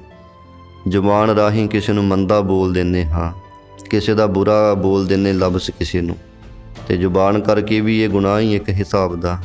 ਹੱਥਾਂ ਕਰਕੇ ਚੋਰੀ ਕਰ ਲੈਣੀ, ਪੈਰਾਂ ਕਰਕੇ ਗਲਤ ਰਸਤੇ ਨੂੰ ਤੁਰ ਪੈਣਾ, ਇਹ ਗੁਨਾਹ ਤਾਂ ਹਨ ਸਾਰੇ। ਜਿੰਨਾ ਚਿਰ ਤੱਕ ਸੰਗਤ ਜੀ ਇਹ ਗੁਨਾਹ ਸਾਡੇ ਅੰਦਰ ਤੱਕ ਹੀ ਸੀਮਿਤ ਹੈ, ਜਿਵੇਂ ਅੱਗ ਹੈ ਚੁੱਲ੍ਹੇ 'ਚ ਬਾਲੀ ਹੋਈ, ਜਿੰਨਾ ਚਿਰ ਤੱਕ ਚੁੱਲ੍ਹੇ ਦੇ ਵਿੱਚ ਹੈ ਉਹਨਾਂ ਚਿਰ ਤੱਕ ਸਾਡੇ ਘਰ ਦੇ ਸਾਰੇ ਕੰਮ ਸਵਾਰ ਦਿੰਦੀ ਹੈ। ਸਬਜ਼ੀ ਭਾਜੀ ਪ੍ਰਸ਼ਾਦੇ ਜੋ ਕੁਝ ਵੀ ਬਣਾਈ ਜਾਂਦੇ ਚੁੱਲ੍ਹੇ ਉੱਤੇ, ਪਰ ਜਦੋਂ ਚੁੱਲ੍ਹੇ ਵਿੱਚੋਂ ਨਿਕਲ ਕੇ ਬਾਹਰ ਘਰ ਨੂੰ ਲੱਗ ਜਾਂਦੀ ਹੈ ਤਾਂ ਉਸ ਸਮੇਂ ਫਿਰ ਦੁੱਖ ਰੂਪ ਹੈ। ਪਾਣੀ ਹੈ, ਪਾਣੀ ਜਿੰਨਾ ਚਿਰ ਤੱਕ ਦਰਿਆ ਦੇ ਕੰਢਿਆਂ ਦੇ ਵਿੱਚ ਹੈ ਉਹਨਾਂ ਚਿਰ ਤੱਕ ਉਹ ਪਾਣੀ ਸੰਗਤ ਜੀ ਸਾਰਿਆਂ ਨੂੰ ਜੀਵਨ ਦੇ ਰਿਹਾ ਹੈ, ਪਰ ਜਦੋਂ ਪਾਣੀ ਹੜ੍ਹ ਦਾ ਰੂਪ ਧਾਰ ਕੇ ਆ ਜਾਵੇ ਕੰਢਿਆਂ ਤੋਂ ਉਛਲ ਕੇ, ਫਿਰ ਉਹ ਨੁਕਸਾਨ ਤਬਾਹ ਕਰ ਦਿੰਦਾ ਸਾਰਾ ਕੁਝ।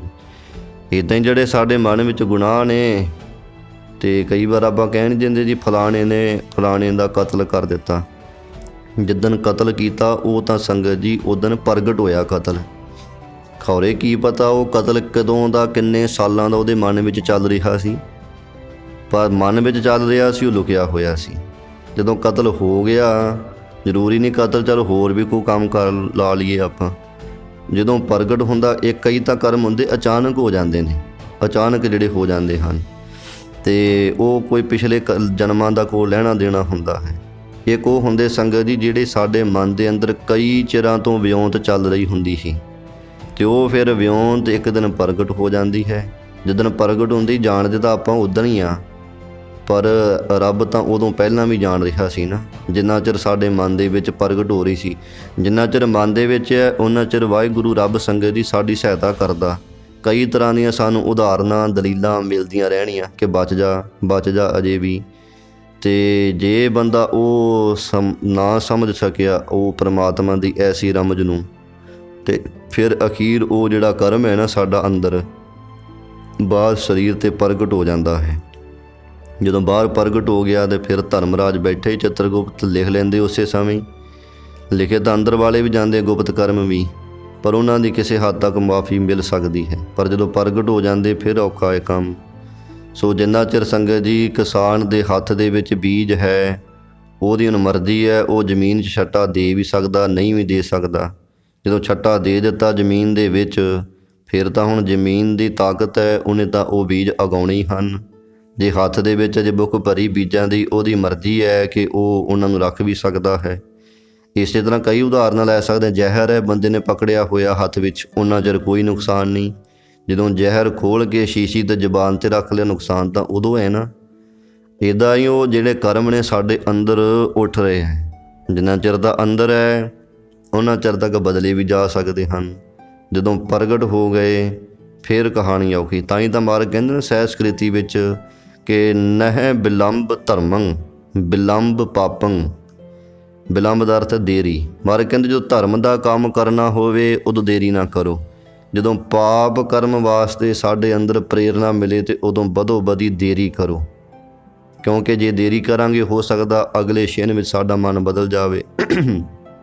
ਕਿਉਂਕਿ ਤੜਪ ਤਾਂ ਮਨ 'ਚ ਹੀ ਪੈਦਾ ਹੁੰਦੀ ਨਾ, ਕੋਈ ਚੀਜ਼ ਦੇਖੀ ਲਾਲਚ ਲੱਗ ਗਿਆ ਉਹਦਾ ਵੀ ਇਹਨੂੰ ਹੁਣੇ ਪ੍ਰਾਪਤ ਕਰ ਲਈਏ ਆਪਾਂ, ਅਤੇ ਉਹ ਮਨ ਦਾ ਤੜਪ ਲੱਗੀ। ਉਹ ਸੰਗਤ ਜੀ ਇੱਕ ਜਾਂ ਦੋ ਖਿਣ ਦੀ ਤੜਪ ਹੋਏਗੀ। ਜੇ ਉਸ ਤੜਪ ਦੇ ਵਿੱਚ ਲੱਗ ਕਰਕੇ ਆਪਾਂ ਉਹ ਕਰਮ ਕਰ ਬੈਠੇ ਫਿਰ ਉਹ ਦੁੱਖ ਰੂਪ ਹੈ। ਅਤੇ ਜੇ ਆਪਾਂ ਮਨ 2 ਸੈਕਿੰਡ ਤੜਫਾ ਹੀ ਲਿਆ ਕਿ ਚੱਲ ਤੜਫ ਹੀ ਲੈ, ਦੇਖ ਲੈਂਦੇ ਜਿਵੇਂ ਬੱਚਾ ਹੈ ਕੋ ਕਿਤੇ ਸ਼ੈਤਾਨੀ ਕਰੇ ਅਤੇ ਨਹੀਂ ਹਟਦਾ, ਆਪਾਂ ਰੋਕਦੇ ਹਾਂ ਵਾਰ-ਵਾਰ, ਅਤੇ ਫਿਰ ਉਹਨੂੰ ਕਹਿੰਦੇ ਚੱਲ ਤੂੰ ਰੋ ਹੀ ਲੈ, 2 ਮਿੰਟ ਵੇਖ ਲੈਂਦੇ, ਉਹ ਰੋ ਰਾ ਕਰਕੇ ਫਿਰ ਅਖੀਰ ਨੂੰ ਚੁੱਪ ਹੋਣਾ ਹੀ ਪੈਂਦਾ। ਇੱਦਾਂ ਹੀ ਮਨ ਸਾਡਾ ਹੈ, ਉਹ ਨਹੀਂ ਹਟਦਾ ਜਾਣ ਤੋਂ। ਤਾਂ ਜੇ ਆਪਾਂ ਮਨ ਨਾਲ ਲੜੀਏ ਕਿ ਰੌਲਾ ਪਈ ਤੂੰ ਕਰਦਾ ਜੋ ਕਰਦਾ, ਮੈਂ ਤਾਂ ਨਹੀਂ ਇਹ ਕੰਮ ਕਰਨਾ ਕਿਉਂਕਿ ਮੇਰੇ ਗੁਰੂ ਨੇ ਮਨਾ ਕੀਤਾ, ਇਹ ਕਰਮ ਨਹੀਂ ਕਰਨਾ ਹੈ, ਤਾਂ ਫਿਰ ਮਨ ਰੋ ਰਾ ਕਰਕੇ ਸੰਗਤ ਜੀ ਆਪ ਹੀ ਹਟ ਜਾਏਗਾ। ਅਤੇ ਜੇ ਆਪਾਂ ਉਸ ਸਮੇਂ ਮਨ ਦੇ ਨਾਲ ਲੱਗ ਗਏ ਤਾਂ ਫਿਰ ਉਹ ਕਰਮ ਸਾਡਾ ਬਣਨਾ ਸ਼ੁਰੂ ਹੋ ਜਾਂਦਾ। ਕਿਉਂਕਿ ਜਿੰਨੇ ਵੀ ਆਪਾਂ ਕਰਮ ਕਰਦੇ ਨਾ ਜਿਹਦੇ ਵਿੱਚ ਸਾਡਾ ਮਨ ਹਾਜ਼ਰ ਹੈ ਸੰਗਤ ਜੀ, ਉਹ ਕਰਮ ਲਿਖਿਆ ਜਾਂਦਾ ਹੈ। ਉਹ ਜਿਹੜੇ ਵਿੱਚ ਕਰਮ 'ਚ ਸਾਡਾ ਮਨ ਹਾਜ਼ਰ ਨਹੀਂ, ਉਹ ਵੀ ਫਿਰ ਕਰਮ ਜਿਹੜਾ ਹੈ ਉਹ ਬੀਜ ਨਹੀਂ ਬਣਦਾ ਹੈ ਅੱਗੇ ਸਾਡਾ। ਕਰਮਾਂ ਦੀ ਫਿਲਾਸਫੀ ਬੜੀ ਵੱਡੀ ਗੂੜੀ ਹੈ, ਸਮਝਣੀ ਬੜੀ ਇਹ ਕਹਾਣੀ ਔਖੀ ਹੁੰਦੀ। ਜਿਹੜਾ ਕਰਮ ਦੇ ਵਿੱਚ ਸਾਡਾ ਮਨ ਹਾਜ਼ਰ ਹੈ, ਜਿਵੇਂ ਗੁਰਦੁਆਰੇ ਸਾਹਿਬ 'ਚ ਬੈਠੇ ਹੋਏ ਹਾਂ ਅਤੇ ਕੋਈ ਕਰਮ ਹੈ ਸਾਡੇ ਮਨ ਦੇ ਵਿੱਚ ਉੱਠਿਆ, ਬਾਣੀ ਪੜ੍ਹ ਰਹੇ ਆਪਾਂ, ਐਂ ਲਾਈ ਪਹਿਲਾਂ ਵਿਧੀ ਪੂਰਵਕ ਬਾਣੀ ਪੜ੍ਹ ਰਹੇ ਹਾਂ, ਬਾਣੀ ਵਿੱਚ ਸਾਡਾ ਮਨ ਹਾਜ਼ਰ ਨਹੀਂ, ਤਾਂ ਉਹ ਸਾਡਾ ਲੇਖੇ ਜੋਖੇ ਵਿੱਚ ਨਹੀਂ ਲਿਖਿਆ ਗਿਆ। ਜੇ ਆਪਾਂ ਕੋਈ ਬੁਰਾ ਕਰਮ ਹੈ ਅਤੇ ਬੁਰਾ ਕਰਮ ਅਸੀਂ ਦੇਖ ਰਹੇ ਹਾਂ ਅਜੇ, ਅਤੇ ਉਸ ਕਰਮ ਦੇ ਵਿੱਚ ਸਾਡਾ ਮਨ ਹਾਜ਼ਰ ਨਹੀਂ ਹੈ, ਅਤੇ ਉਹਦੇ ਵਿੱਚ ਸਾਡਾ ਸੰਗਤ ਜੀ ਉਹ ਕਰਮ ਨਹੀਂ ਲਿਖਿਆ ਜਾ ਸਕਦਾ। ਜਿਵੇਂ ਆਪਾਂ ਦੇਖਦੇ ਹਾਂ ਕਈ ਜਿੱਦਾਂ ਸਿੰਘ ਸਨ, ਸ਼ਹੀਦੀਆਂ ਪਾਈਆਂ, ਅਤੇ ਉਹਨਾਂ ਦੇ ਸੰਗਤ ਜੀ ਕਿਰਪਾਨਾਂ ਲੈ ਜਾਂਦੀਆਂ ਸਨ ਸਿਰ ਦੇ ਉੱਤੋਂ, ਜਿੱਦਾਂ ਧੌਣ 'ਤੇ ਵੱਜਣੀਆਂ, ਦਾੜਾ ਲੱਥ ਜਾਣਾ, ਜਿਵੇਂ ਕੇਸ ਕੱਟੇ ਜਾਣੇ ਕਿਰਪਾਨਾਂ ਵੱਜ ਕਰਕੇ। ਹੁਣ ਉਹਦੇ ਵਿੱਚ ਸਿੱਖਾਂ ਦਾ ਮਨ ਤਾਂ ਨਹੀਂ ਹੈਗਾ ਸੀ ਨਾ ਕਤਲ ਕਰਾਉਣ ਦਾ, ਕੇਸ ਕਤਲ ਕਰਾਉਣੇ ਜਾਂ ਮਨ ਇਹ 'ਤੇ ਉਹ ਕਰਮ ਨਹੀਂ ਲਿਖਿਆ ਜਾਂਦਾ ਹੈ, ਉਹ ਸ਼ਹੀਦਾਂ ਦੇ ਵਿੱਚ ਹੀ ਆਉਣੇ ਹਨ ਸਾਰੇ। ਹੋਰ ਵੀ ਨੇਕਾਂ ਕਈ ਇਹੋ ਜਿਹੀਆਂ ਆਪਾਂ ਉਦਾਹਰਨ ਲੈ ਸਕਦੇ। ਭਾਵ ਜਿਸ ਚੀਜ਼ ਦੇ ਵਿੱਚ ਸਾਡਾ ਮਨ ਨਾਲ ਹਾਜ਼ਰ ਹੋ ਗਿਆ ਉਹ ਕਰਮ ਫਿਰ ਲਿਖਤੀ ਰੂਪ ਦੇ ਵਿੱਚ ਆ ਗਿਆ ਹੈ। ਜਿਹੜਾ ਕਰਮ ਚਾਹੇ ਬੁਰਾ ਹੈ, ਸਾਡਾ ਮਨ ਉਹਦੇ ਵਿੱਚ ਹਾਜ਼ਰ ਨਹੀਂ ਹੈ, ਉਹ ਜ਼ਬਰਦਸਤੀ ਕਰਦਾ ਹੈ, ਅਤੇ ਉਹ ਸੰਗਤ ਜੀ ਕਰਮ ਫਿਰ ਲਿਖਣ ਵਿੱਚ ਨਹੀਂ ਆਉਂਦਾ ਹੈ। ਸਰੋ ਵਿਚਾਰ ਇਸ ਪ੍ਰਕਾਰ, ਇਹਦੀ ਬੜੀ ਲੰਮੀ ਚੌੜੀ ਫਿਲਾਸਫੀ ਕਰਮਾਂ ਦੀ। ਤੋ ਇੱਥੇ ਮਹਾਰਾਜ ਸੱਚੇ ਪਾਤਸ਼ਾਹ ਸਮਝਾ ਰਹੇ ਨੇ ਕਿ ਭਾਈ ਸਾਡੇ ਗੁਰੂ ਨੇ ਸਾਨੂੰ ਇਹ ਸਿੱਖਿਆ ਦਿੱਤੀ ਕਿ ਤੁਸੀਂ ਜਿੱਥੇ ਵੀ ਘਟਾਂ ਦੇ ਵਿੱਚ ਰੱਬ ਨੂੰ ਚੀਨਣਾ ਜਾਣਨਾ ਹੈ। ਪ੍ਰਮਾਤਮਾ ਸਾਰੇ ਕਣ ਵਿੱਚ ਵਿਆਪਕ ਹੈ। ਜਦੋਂ ਪ੍ਰਮਾਤਮਾ ਦੀ ਐਸੀ ਵਿਆਪਕਤਾ ਸੰਗਤ ਜੀ ਆਪਾਂ ਜਾਣ ਲਈ ਨਾ, ਤੇ ਉਸ ਸਮੇਂ ਫਿਰ ਬੰਦਾ ਗੁਨਾਹ ਕਿਵੇਂ ਕਰ ਸਕਦਾ ਹੈ, ਕਿਉਂਕਿ ਉਹਨੂੰ ਪਤਾ ਹੈ ਕਿ ਜਹ ਜਹ ਮਨ ਤੂੰ ਧਾਵਦਾ ਤਹਿ ਹਰ ਤੇਰੇ ਸਦਾ ਨਾਲੇ, ਕਿ ਮਨਾ ਜਿੱਥੇ ਜਿੱਥੇ ਵੀ ਤੂੰ ਦੌੜਦਾ ਉੱਥੇ ਪ੍ਰਮਾਤਮਾ ਸਦਾ ਤੇਰੇ ਨਾਲ ਹੀ ਹੈ। ਤੇ ਫਿਰ ਬੰਦੇ ਨੇ ਆਪ ਹੀ ਸੰਗਤ ਜੀ ਪਿੱਛੇ ਨੂੰ ਹਟ ਜਾਣਾ ਕਿ ਨਹੀਂ ਭਾਈ, ਬੰਦੇ ਦੇ ਪਾਸ ਕੀਤਾ ਹੋਇਆ ਗੁਨਾਹ ਤਾਂ ਚਲੋ ਬਖਸ਼ਿਆ ਜਾ ਸਕਦਾ, ਰੱਬ ਦੇ ਘਰ ਵਿੱਚ ਕੀਤਾ ਹੋਇਆ ਗੁਨਾਹ ਤਾਂ ਨਹੀਂ ਨਾ ਬਖਸ਼ਿਆ ਜਾ ਸਕਦਾ ਜਦੋਂ ਰੱਬ ਦੇ ਸਾਹਮਣੇ ਗੁਨਾਹ ਹੋ ਗਿਆ। ਤੋ ਇੱਦਾਂ ਬੰਦਾ ਸੰਗਤ ਦੀ ਹੌਲੀ ਹੌਲੀ ਸਮਝ ਕਰਕੇ ਤੇ ਬਚ ਜਾਂਦਾ ਹੈ। ਏਡੀ ਵੱਡੀ ਮਹਾਰਾਜ ਸੱਚੇ ਪਾਤਸ਼ਾਹ ਜੀ ਨੇ ਇਹਦੇ ਵਿੱਚ ਸਾਨੂੰ ਸਿਧਾਂਤਿਕ ਸਿੱਖਿਆ ਸਮਝਾ ਦਿੱਤੀ ਕਿ ਭਾਈ ਸਾਡੇ ਗੁਰੂ ਨੇ ਸਾਨੂੰ ਸਿੱਖਿਆ ਦਿੱਤੀ ਕਿ ਪ੍ਰਮਾਤਮਾ ਨੂੰ ਸਦਾ ਹੀ ਅੰਗ ਸੰਗ ਜਾਣੋ। ਆਸਾ ਮਹੱਲਾ ਪੰਜਵਾ। ਆਸਾ ਰਾਗ ਅੰਦਰ ਪੰਚਮ ਗੁਰਦੇਵ ਸਾਨੂੰ ਸਿੱਖਿਆ ਦਿੰਦੇ ਹਨ। ਵਿਨੋਦ ਭਰੇ ਪੁਰ ਧਾਰਿਆ। ਇਹ ਭਾਈਓ ਪਰਮ ਪਰਮਾਤਮਾ ਆਨੰਦ ਦੇਣ ਵਾਲਾ, ਆਨੰਦਦਾਇਕ ਉਹਦੇ ਵਿਨੋਦ ਕੀ ਇਹ ਕੌਤਕ ਹਨ, ਤੇ ਸਾਰੀਆਂ ਥਾਵਾਂ ਉੱਤੇ ਭਰੇ ਪੁਰ ਕੀ ਲਵਾਲਬ ਹੀ ਭਰਪੂਰ ਹੋ ਰਿਹਾ ਹੈ। ਕਾਰਜ ਆਪ ਸਵਾਰਿਆ। ਆਮ ਪਰਮਾਤਮਾ ਦਾ ਆਪਣਾ ਕਾਰਜ ਹੈ ਆ ਸੰਸਾਰ ਨੂੰ ਬਣਾਉਣਾ, ਸੰਸਾਰ ਦੀ ਪਰਵਰਿਸ਼ ਕਰਨੀ, ਫਿਰ ਸੰਸਾਰ ਦੇ ਵਿੱਚੋਂ ਜੀਵਾਂ ਨੂੰ ਵਾਪਸ ਵੀ ਲੈ ਜਾਣਾ। ਇਹ ਪਰਮਾਤਮਾ ਦਾ ਆਪਣਾ ਕਾਰਜ ਹੈ ਤੇ ਪਰਮਾਤਮਾ ਨੇ ਆਪ ਹੀ ਪਈ ਨੂੰ ਸਵਾਰਨਾ ਕੀਤਾ ਹੈ। ਹੋਰ ਕਿਸੇ ਦੀ ਮਦਦ ਨਹੀਂ ਲੈਂਦਾ ਇਹ ਪਰਮਾਤਮਾ। ਉਹ ਪਰਮਾਤਮਾ ਆਪ ਹੀ ਸਾਰੇ ਕਾਰਜਾਂ ਨੂੰ ਸਵਾਰ ਦਿੰਦਾ ਹੈ। ਪੂਰ ਸਮਗਰੀ ਪੂਰੇ ਠਾਕੁਰ ਕੀ। ਇਹ ਭਾਈ ਪੂਰੇ ਠਾਕੁਰ ਕੀ ਇਹ ਪਰਮਾਤਮਾ ਦੀ ਆ ਪੰਜਾਂ ਤੱਤਾਂ ਦੀ ਜਿਹੜੀ ਸਮੱਗਰੀ ਹੈ ਵੀ ਪੂਰੀ ਹੈ, ਜਾਂ ਤੱਤਾ ਰੂਪੀ ਸਮੱਗਰੀ ਪੂਰੀ ਹੋਈ ਹੈ। ਧਾਰ ਰਹੀ ਸੋਭ ਜਾ ਕੀ। ਜਿਸ ਪਰਮਾਤਮਾ ਦੀ ਸ਼ੋਭਾ ਵੀ ਸਾਰੀਆਂ ਥਾਵਾਂ ਤੇ ਲਵਾਲਬ ਭਰਪੂਰ ਹੋ ਕਰਕੇ ਧਾਰਨ ਹੋ ਰਹੀ ਹੈ। ਵਿਸਰਾਮ ਦੇ ਕੇ ਅੱਗੇ ਸਮਝਾਉਂਦੇ ਹਨ। ਨਿਧਾਨ ਜਾ ਕੀ ਨਿਰਮਲ ਸੋ। ਮਹਾਰਾਜ ਕਹਿੰਦੇ ਕਿ ਭਾਈ ਨਾਮ ਦਾ ਖਜ਼ਾਨਾ ਹੈ ਪਰਮਾਤਮਾ ਦੇ ਪਾਸ, ਜਿਸ ਪਰਮਾਤਮਾ ਦੀ ਬੜੀ ਨਿਰਮਲ ਕੀ ਉਜਲ ਸ਼ੋਭਾ ਹੈ। ਕਰਤਾ ਅਵਰ ਨ ਕੋ। ਉਹ ਵਾਹਿਗੁਰੂ ਪਰਮਾਤਮਾ ਆਪ ਹੀ ਸਾਰੇ ਕਾਰਜਾਂ ਨੂੰ ਕਰਨ ਵਾਲਾ ਹੈ, ਉਹਦੇ ਵਰਗਾ ਹੋਰ ਕੋਈ ਨਹੀਂ ਸਮਰੱਥ।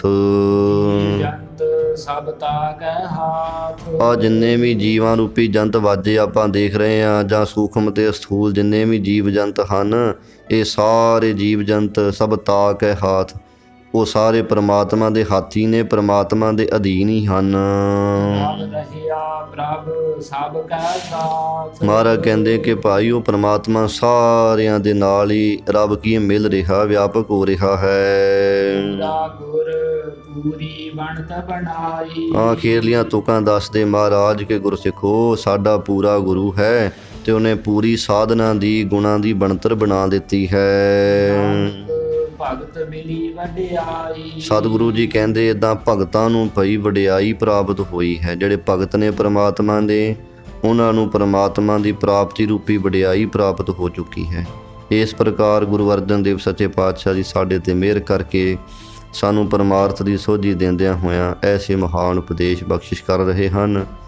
ਸਤਿਗੁਰੂ ਜੀ ਕਿਰਪਾ ਕਰਨ, ਬਖਸ਼ਿਸ਼ ਕੀਤਾ ਉਪਦੇਸ਼ ਸਾਡੇ ਹਿਰਦਿਆਂ 'ਚ ਵਸੇ, ਜਿਨ੍ਹਾਂ ਨੂੰ ਕਮਾ ਕੇ ਆਪਾਂ ਲੋਕ ਸੁਖੀਏ ਪਰਲੋਕ ਸੁਹੇਲੇ ਬਣਾ ਲਈਏ।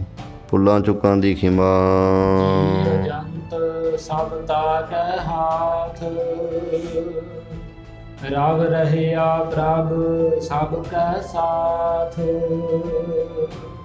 ਪੂਰਾ ਗੁਰ ਪੂਰੀ ਬਣਤ ਬਣਾਈ। ਨਾਨਕ ਭਗਤ ਮਿਲੀ ਵਡਿਆਈ। ਵਾਹਿਗੁਰੂ ਜੀ ਕਾ ਖਾਲਸਾ, ਵਾਹਿਗੁਰੂ ਜੀ ਕੀ ਫਤਿਹ।